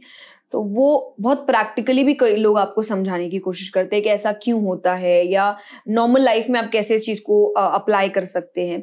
तो मुझे ऐसा लगता है कि वो भी एक वे हो सकता है ना आगे बढ़ने का, या चीजों को समझने का, या आपके सामने ऑब्स्टिकल्स आ रहे हैं तो उनसे बचने का। कई बार आपको ऑब्स्टिकल्स पता नहीं होते हैं, पर अगर आपको बताने वाली जगह मिल जाए या बताने वाला टूल मिल जाए कि ऑब्स्टिकल आने वाला है, आई नो मैं ऑब्स्टिकल हटा नहीं सकती, बट पार कैसे करना है ये तो मैं जान ही सकती हूँ। मुझे रास्ता अगर खराब है समझ आ जाए तो मैं गाड़ी धीरे चलाऊंगी ना, मैं स्पीड में नहीं जाऊंगी। आपके चार्ट के अकॉर्डिंग कुछ नेगेटिव एलिमेंट्स है कि हो सकता है मैं शादी करूँ ना करूँ, ये कंफ्यूजन रहे लाइफ में, जो मुझे ऐसा लगता है कि मुझे तो करनी है और हमेशा से थी, बट ये एक है कि हो सकता है मैं पीछे हटूं। वो ख्वाहिश है आपके दिल में?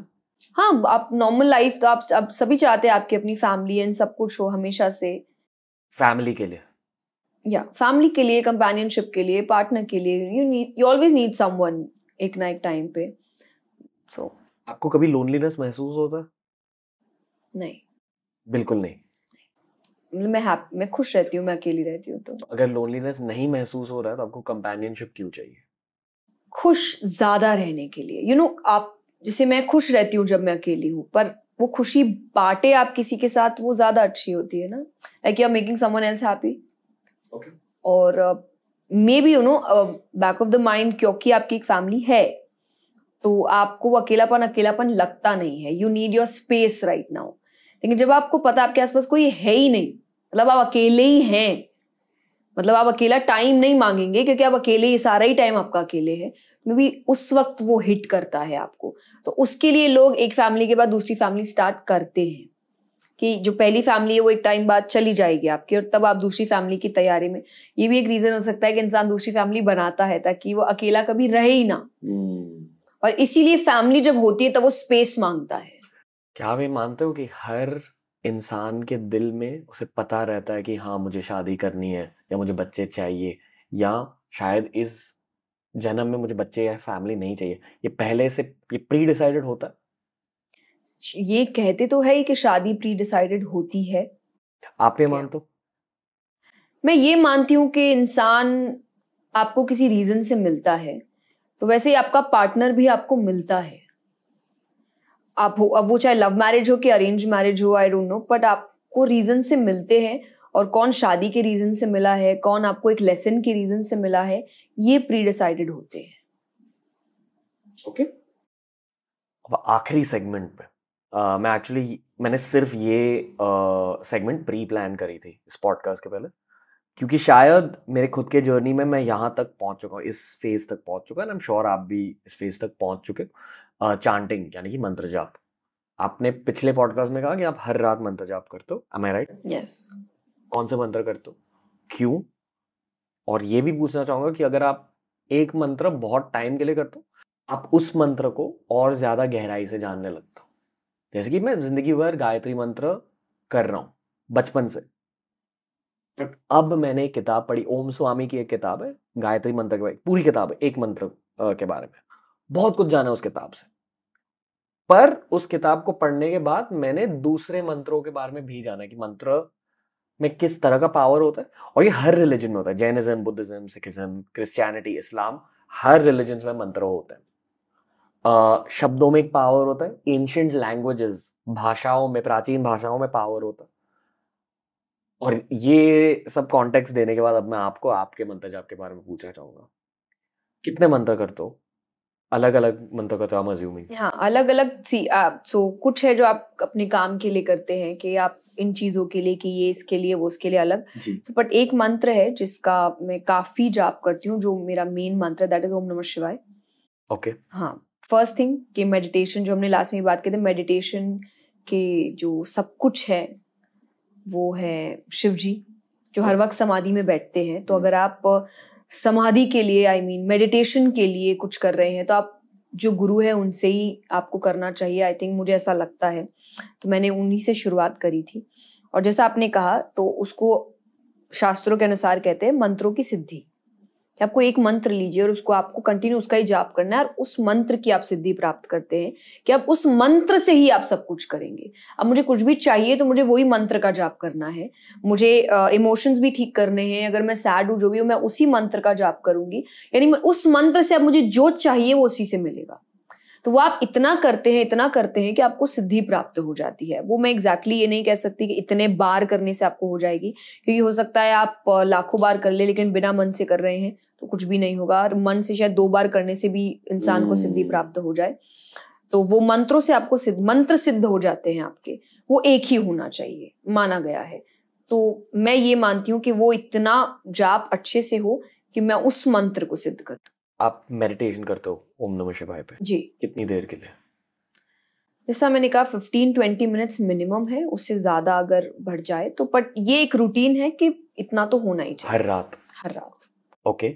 तो जब आप वो मेडिटेशन शुरू करते हो, पहले आई एम अज्यूमिंग कि पहले आपके थॉट्स होते हैं, दिन में क्या हुआ, कल क्या हो रहा है, फिर आप शांत हो जाते हो एक पॉइंट पे, एम आई राइट?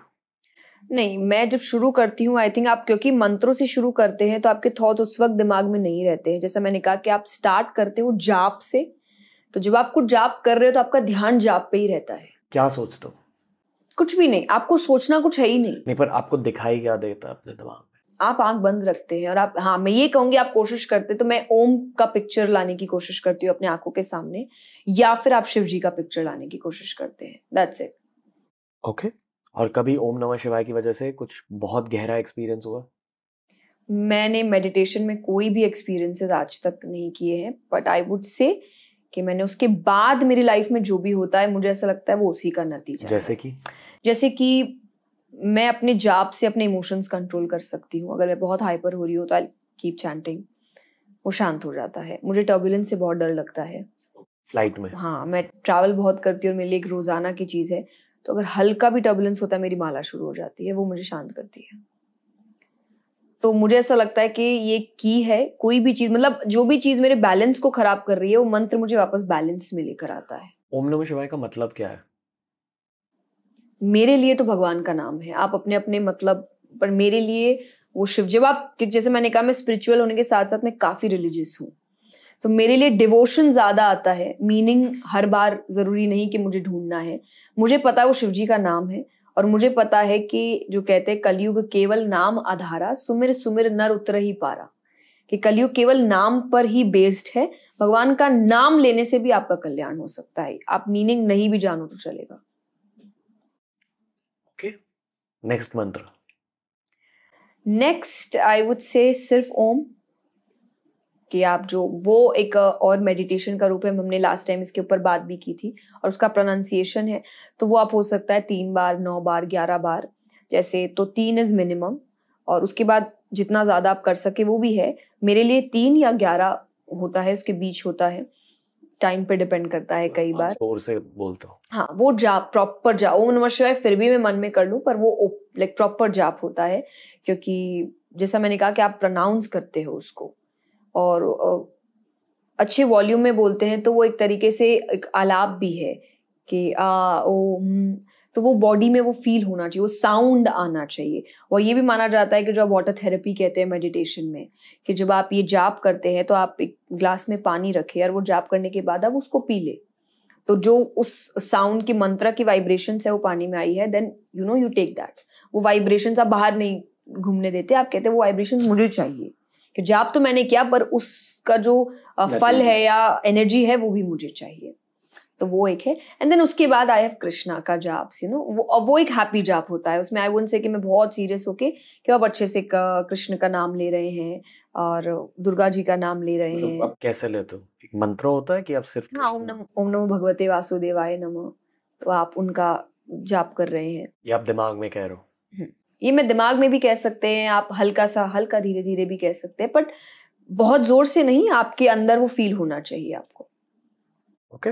आप नए मंत्र जानने की कोशिश कर रहे हो या करते हो? नहीं, मुझे ऐसा, क्योंकि जैसा मैंने कहा कि आप सिद्धि एक ही मंत्र को लेकर होती है और उसी को लेकर आपको कंटिन्यू होना चाहिए, और मैंने एक रूटीन बनाया है अपना, तो मुझे ऐसा लगता है कि जब आप उस रूटीन पे ट्रस्ट नहीं कर रहे हो तो शायद आप नए जाप की ओर जा रहे हो।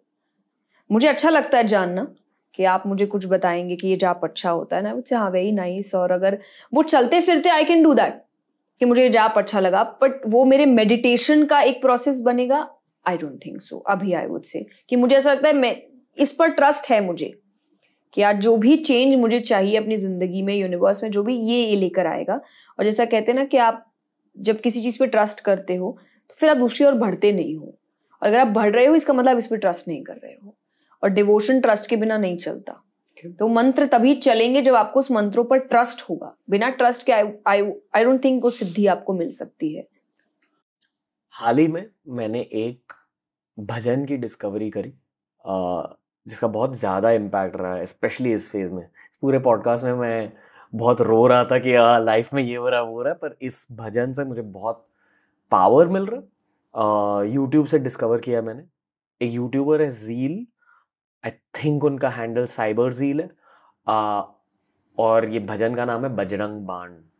Okay. जिस तरह से हनुमान चालीसा हो, स्तुति हुई एक स्तुति मतलब भजन, जिसे स्तुति माने जैसे हनुमान चालीसा एक स्तुति है, वैसे ही बजरंग बाण। पहली बार मैं शब्द सुना। हाँ। क्या मतलब मतलब नहीं, मतलब ये जैसे आपकी आरतियां होती है, ये एक बनाया हुआ है भजन। You can change the words. अपने मन से आप भजन लिख सकते हो, आप भजन बना सकते हो, बनाने के बाद भी you can change the words. स्तुतियां चेंज नहीं होती, you can not create Hanuman Chalisa again. Hanuman Chalisa से स्तुति, बजरंग बाण इज स्तुति।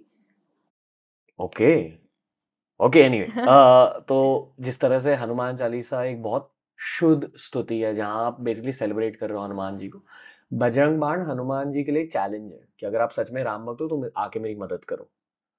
तो उसमें ये भी कहा गया बजरंग बाण में कि आपको हर समय बजरंग बाण सुनने की ज़रूरत नहीं है। सिर्फ जब हनुमान जी की ज़रूरत लगे तब उन्हें, अगर आपको जल्दी से बुलाना है तब बजरंग बाण यूज़ कीजिए। मेरी इंजरी की वजह से मैं यूज़ कर रहा हूँ बजरंग बाण, हर दिन सुन रहा हूँ बजरंग बाण, और आई फील कि डेफिनेटली कुछ फ़ायदे में मैं बदल रहा हूँ, मैं डिटैचमेंट ज़्यादा सीख रहा हूँ। मेरी फिजिकल बॉडी की ताकत वापस थोड़ी स्लोली आ रही है, पर डेफिनेटली आ रही है, पर मेंटल ताकत बढ़ रही है। पर इसके अलावा हाल ही में राजर्षि नंदी सर की वजह से, जिन्होंने हमें तंत्र के पॉडकास्ट दिए, उनसे मैंने कुछ तांत्रिक मंत्रों के बारे में सीखा। आप जानना चाहोगे? नॉलेज के लिए बिल्कुल। ओके। तांत्रिक मंत्रों में जैसे ओम एक शब्द होता है जिसमें फ्रीक्वेंसी होती है, उसी तरह सनातन धर्म में कुछ ऐसे शब्द होते हैं जिनमें एक अलग तरह की फ्रीक्वेंसी। मैं कुछ बोलूंगा, फिर आप ये कहो कि आपको क्या महसूस होता है। ओम। ये एक्चुअली ओम है, जिसका जैसे मैं कहती हूँ जाप करती हूँ, यही है। तो जब आप इसको पूरी तरीके से जाप करते हैं, दैट इज दिस। आपको महसूस क्या हुआ? आई थिंक मेरा मेडिटेशन प्रोसेस मुझे याद आता है इसको सुन के। अब मैं एक तांत्रिक मंत्र कहूंगा, ठीक है। ओम ह्रीम बटुकाय आपदु धारणाय कुरु कुरु बटुकाय ह्रीम। आई फील कि ह्रीम एक तीर होती है मंत्र के लिए। ऐसा ना, मंत्र को एक तीर पर अटैच करो और वो तीर छोड़ रहे हो। आई फील कि मैं इंटुइटिवली कह रहा हूँ। इस मंत्र पर मैंने बहुत जाप किया। बेसिकली कहते हैं कि जिस तरह से कृष्ण भगवान विष्णु जी के अवतार हैं, या राम जी विष्णु भगवान के अवतार, उसी तरह शिव जी के भी कुछ अवतार होते हैं। और कुछ लोग मानते हैं कि हनुमान जी शिव जी के एक अवतार है। पर अवतार होने के अलावा शिव जी के भैरव होते हैं, यानी कि उनकी एक प्रोजेक्शन होती है। अभी मुझे पता नहीं मैं हिंदी में कैसे समझूं, आप ट्राई करोगे मतलब क्या हो, लाइक उनसे निकल के आया भैरव, ठीक है। अलग अलग भैरव होते हैं, उनमें से एक भैरव है काल भैरव। अलग अलग भैरव के अलग अलग पर्पसेस होते हैं, मिशंस होते हैं। पर सारे भैरव एक भैरव की वर्शिप करते हैं जिसका नाम है बटुक भैरव। जिस तरह से कृष्णा का एक बाल कृष्ण रूप होता है, उसी तरह शिव जी का एक बाल शिव रूप है। और उस बाल शिव रूप को आप बटुक भैरव मान सकते हो। अगर मैंने आपको आप एक कृष्ण भक्त हो, तो कृष्ण से रिलेटेड कुछ ट्रेट्स आपके दिमाग आपके दिल में, जैसे कि आप बोलो। प्लेफुलनेस, आई थिंक विजडम, धर्म। पर अगर मैंने बाल कृष्ण की बात करी, प्लेफुलनेस, एंजॉयमेंट, लव। लव। या अभी शिव जी के कुछ ट्रेट्स बताइए। मेडिटेशन, एंड, अंत, क्योंकि वो मृत्यु है। लव, बिकॉज ऑफ सती माता और Parvati ji, I think epitome of love. अभी बाल शिव के बारे में कुछ बताइए आपके अकॉर्डिंग। पावर, क्योंकि डिफरेंट जो बच्चा पावरफुल हो वो डिफरेंट होता है। तो आई थिंक वो बचपन से, क्योंकि मैंने उनका जो बाल रूप, क्योंकि मैंने पढ़ा नहीं है उनके ऊपर, बट जैसे एक माता अनुसुईया की कथा आती है, जो उनका एक अवतार हुआ अंश से। तो दुर्वासा ऋषि जो हुए थे वो महादेव जी के ही अंश से हुए थे, माता अनुसुईया क्या। बट मैंने उनके बारे में पढ़ा नहीं है। बट तो ये भी एक है कि child like behaviour, but power और सीरियसनेस। ये आपने क्यों कहा? ये मुझे भी महसूस होता है, पर सीरियसनेस क्यों कहा? क्योंकि वो हर वक्त समाधि में रहते हैं।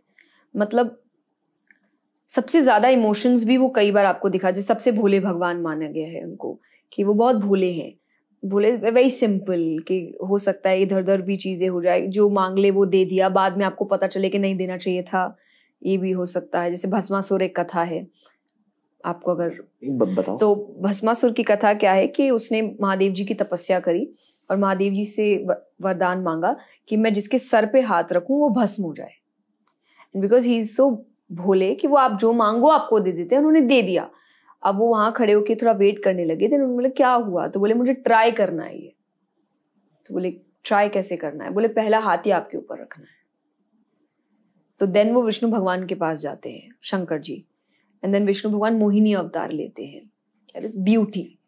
और वो ब्यूटी के सामने जब भी एक ऐसा व्यक्ति जो सिर्फ ब्यूटी देखता है, या जो कहते हैं जो कामी होता है बहुत ज्यादा, वो ब्यूटी के आगे सब भूल जाता है, अपने प्रिंसिपल्स भूल जाता है, अपने काम भूल जाता है, अपना कार्य भूल जाता है, पागल हो जाता है वो।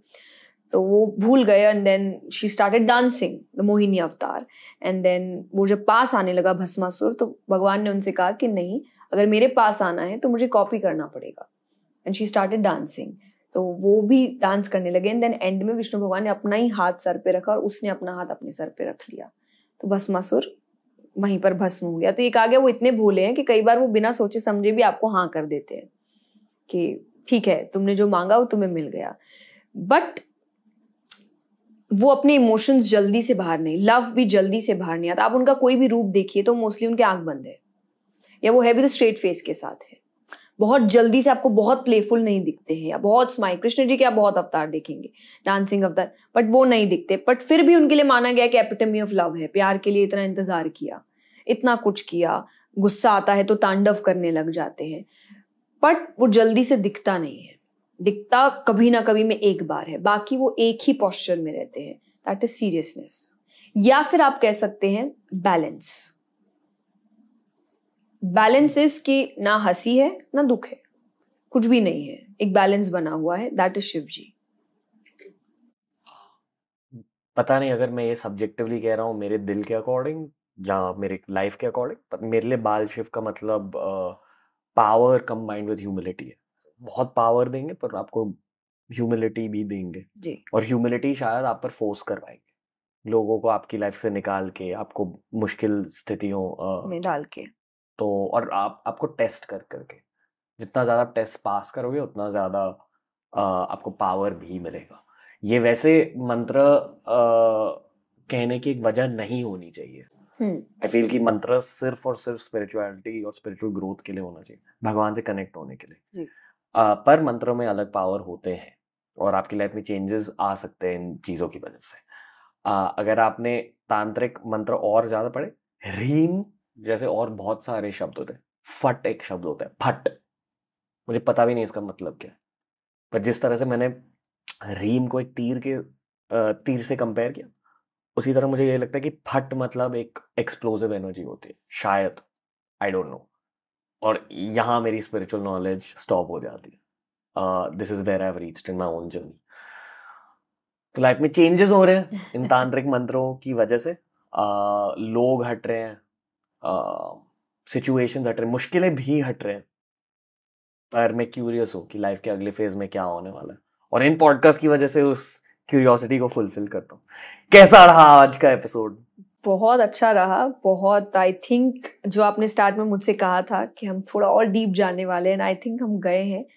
सो आई डोंट नो कि जब हम देखेंगे तो मुझे ऐसा लगता है मुझे भी कई चीज़ों के आंसर्स मिल सकते हैं, क्योंकि जब आप कुछ ऐसी बात करते हैं जिनके बारे में आपको पता नहीं है कि आप क्या बात करने वाले हैं, जैसा मैंने कहा, आप एक थर्ड इन्फॉर्मेशन बाहर निकालते हैं, और वो मुझे भी तब पता चलेगा जब मैं देखूंगी कि मैंने ऐसी क्या बात बोली है जो शायद नोइंगली या कॉन्शियसली मुझे नहीं पता कि मेरे अंदर हो सकती है। Thank you for that. No thank you. जब मैं पॉडकास्ट रिकॉर्ड कर रहा होता हूँ, मैं पूरे कंटेंट क्रिएटर जोन में चला जाता हूँ कि क्या मैंने अच्छा सवाल पूछा है, अब अगला सवाल मुझे क्या पूछना चाहिए, किस टैंजेंट पर लेके जाना चाहिए। मेरा फोकस बहुत ज़्यादा रहता है और उस वजह से शायद मैं पॉडकास्ट को कंज्यूम नहीं कर पाता शूटिंग के टाइम। और हम हर वीक 4 पॉडकास्ट रिलीज कर रहे हैं, तो देयर इज नो वे कि मैं हर पॉडकास्ट फिर से सुन सकूं, पर मैं डेफिनेटली स्पिरिचुअल पॉडकास्ट फिर से सुनता हूँ। और आपका पॉडकास्ट मैं बहुत बार सुना पहली बार रिकॉर्ड करने के बाद, एंड आई फील कि ये भी एक ऐसा ही पॉडकास्ट होने वाला है जहाँ मैं बहुत ज़्यादा सुनने वाला हूँ। और ऑनेस्टली एक बहुत ज़्यादा सेल्फिश रीज़न ये है कि मैं खुद की स्पिरिचुअल जर्नी को ट्रैक कर रहा हूँ इन पॉडकास्ट के थ्रू। तो जब मैं 1 साल बाद 2 साल बाद इन चीज़ों को सुनता हूँ, एक फोटो एल्बम देखने की तरह होता है मेरे लिए, mental photo album, spiritual photo album. तो थैंक यू। हर 6 महीने आपसे बात करनी है, मुझे ये जानना है कि आपकी भी जर्नी कहाँ तक पहुंची है। शायद एंड में मैं आपसे ये सवाल पूछना चाहूँगा कि आपकी जर्नी कहाँ तक पहुंची है वैसे, कब नेक्स्ट स्पिरिचुअल जर्नी के बारे में बात करो, आप नेक्स्ट क्या जानना चाह रहे हो या किस तरह से ग्रो करना चाह रहे हो? टू बी वेरी ऑनेस्ट, सी मुझे ऐसा लगता है इमोशन वाइज काफ़ी मेरी जर्नी प्रोग्रेस ले चुकी है, कि बाहरी तौर से आपको कैसे बिहेव करना है, रहना है, या अंदरूनी तौर से भी अपने थॉट्स को कैसे बैलेंस आउट करना है, कब क्या होना चाहिए, ये काफ़ी मैंने सीख लिया। अब मुझे ऐसा लगता है मुझे जो कनेक्ट डिवाइन पावर से होता है वो मुझे करने का बहुत मन है, कि अब मुझे, आप कहते हैं ना कि सपनों में आंसर्स नहीं चाहिए या सिचुएशंस में आंसर्स नहीं चाहिए, मुझे डायरेक्ट आंसर्स चाहिए।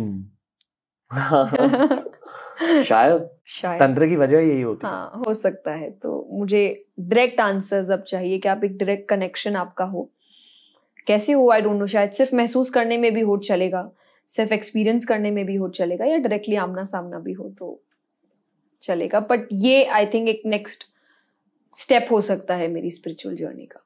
लोग तंत्र शब्द से डरते हैं बिना ये जान के कि जब आप पूजा कर रहे हो, जब आप एक दिया भी जला रहे हो, वो भी तंत्र होता है।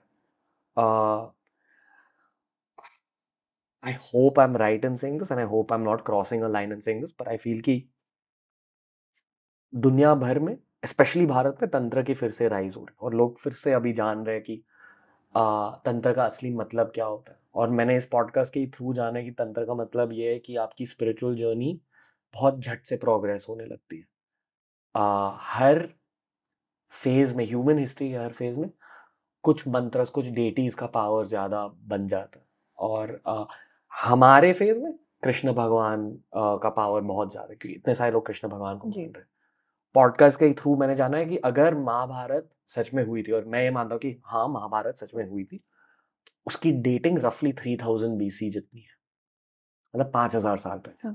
पर भारतवर्ष शायद लाख साल, 1-2 लाख साल पुराना है। मतलब 2 लाख माइनस 5000 ईयर्स में बहुत सारे डेटीज थे। कृष्ण भगवान जितने पावरफुल, बहुत सारे लोग थे, बहुत सारे एनर्जीज थे, पर अब कृष्ण भगवान का फेस चल रहा है। और इसी कलयुग की वजह से दुनिया भर में बहुत सारी बुरी चीजें हो रही है, वॉर हो रही। आई ऑनेस्टली फील कि अगले 10 साल बहुत बुरे होने वाले दुनिया के लिए। शायद बहुत सारे लोगों को तंत्र की जरूरत है, फास्ट स्पिरिचुअल प्रोग्रेस की जरूरत है। ये एक रिस्की चीज़ भी होती है। जब आपको कोई भी चीज़ बहुत फास्ट या क्विकली मिलती है तो बहुत ज़्यादा चांसेस होते हैं कि आप उसको एक नेगेटिव वे में भी ले सकते हैं। फॉर इमोशन वाइज अगर आप कहें कि जब आपको सक्सेस बहुत जल्दी मिलती है तो ईगो बहुत जल्दी आता है, लेकिन जब आपको सक्सेस बहुत पेशेंस के साथ या टाइम टेकिंग प्रोसेस होकर मिलता है तो वो आपके अंदर सरलता, ह्यूमिलिटी लेकर आता है, हम्बलनेस लेकर आता है। तो जब कोई चीज़ आपको बहुत झटक से मिलती है तो हो सकता है वो इमोशनली आपको एक गलत फेज में लेकर जाए, तो वो भी एक डर रहता है, चाहे वो तंत्र को लेकर, चाहे वो स्पिरिचुअल प्रोग्रेस को भी लेकर हो। स्पिरिचुअली भी जब आपको जल्दी कुछ मिल जाए, आप अपने आप को बहुत सुपीरियर मानने लग जाते हैं कि सिर्फ मुझे ही मिला है और maybe I am special या मैं कुछ अलग कर रहा हूँ, पर वो आपको स्पिरिचुअलिटी नहीं सिखाती। स्पिरिचुअलिटी अगर, तो मैं इसलिए कहती हूँ आप भले ही एक एक स्टेप लेकर करो, धीरे धीरे करो, क्योंकि जो चीज़ धीरे धीरे और आराम से मिलती है वो ज़्यादा समय तक आपके पास रहती है। जो शॉर्टकट में मिले वो रहती भी शॉर्ट समय के लिए है, और मे बी आप खुद ही उसको अपने से दूर कर देते हैं because of your own emotions. Okay, बस और कुछ पूछना नहीं है आपसे। आई एम श्योर कि जब मैं ये वाला पॉडकास्ट फिर से सुनूंगा मुझे और भी मेरे आंसर्स मिल जाएंगे। Jaya Kishori, thank you again कि अब TRS पे लौट के आ गए। जाने से पहले आपके लिए एक गिफ्ट है from team TRS and team Ajio. Thank you for the views और thank you for the great conversation. ये मुझे आपको देना पर थोड़ी सी भारी गिफ्ट है, इसलिए मैं सिर्फ टेबल पर रख दूंगा। आप ये ग्लास बस यहाँ रख दीजिए। थैंक यू, फिर से आप TRS पर आ गए और प्लीज एवरी 6 months आ जाइए, हमें अपडेट दीजिए खुद की स्पिरिचुअल जर्नी के बारे में। Definitely, I would love that. Thank you so much for calling me. मुझसे इतने questions पूछने के लिए, because you know आपकी वजह से मुझे समझ आता है कि जो आप पढ़ रहे हो वो रियल में अप्लाई हो रहा भी है कि नहीं। Thank you. Most welcome, I guess, but on behalf of the users, on behalf of the listeners also, thank you so much. तो ये था आज का एपिसोड दोस्तों। ऑनेस्टली इस एपिसोड को रिकॉर्ड करना मेरे लिए इतना आसान नहीं था। बहुत कुछ हो रहा है यार लाइफ में आजकल, पर इन्हीं मुश्किल फेजेस में मुझे ऐसे पॉडकास्ट करना बहुत अच्छा लगता है। पॉडकास्ट के एंड तक मेरी पूरी वाइब बदल गई। आई होप कि आपको आज का एपिसोड अच्छा लगा हो। पिछले वाले एपिसोड में 2.8 मिलियन व्यूज़ आए थे। अगर आपने वो वाला एपिसोड नहीं देखा है तो प्लीज़ जाके देखिए दोस्तों। जया किशोरी फिर से लौट कर आएंगी TRS पर। हमें बताइए कमेंट सेक्शन में कि इनके साथ और किन टॉपिक्स के बारे में बात करना चाहिए। As usual this look style by AJIO. अगर आपको भी ऐसी स्टाइलिंग चाहिए तो आजियो ऐप डाउनलोड कीजिए और तुरंत शॉपिंग स्टार्ट कीजिए दोस्तों। आजियो प्रेजेंट्स TRS बहुत ही जल्द लौट कर आएगा। आई होप कि आप सब लोग इंग्लिश पॉडकास्ट भी कंज्यूम कर रहे हैं। आई नो कि हिंदी पॉडकास्ट की वाइब भी कुछ अलग है, पर यार कुछ कुछ कॉन्वर्सेशंस ना अंग्रेजी में भी बहुत तगड़े होते हैं। आई प्रॉमिस यू, अगर आपने उस पॉडकास्ट को भी एक्सप्लोर किया आपको बहुत सारे बढ़िया एपिसोड्स मिलेंगे। पर हमारे पुराने एपिसोड्स को भी स्कैन कीजिए, हिंदी वाले, इंग्लिश वाले, यार बहुत ज़्यादा नॉलेज हमने अपलोड की है free of cost Jaya Kishori जैसे लोगों की वजह से। I hope you guys are utilising it to the full capability of your mind. Jaya Kishori लौट कर आएगी TRS पर, हम भी लौट कर आएंगे TRS पर। Thank you for listening in. Ajio presents TRS बहुत ही जल्द लौट के आएगा।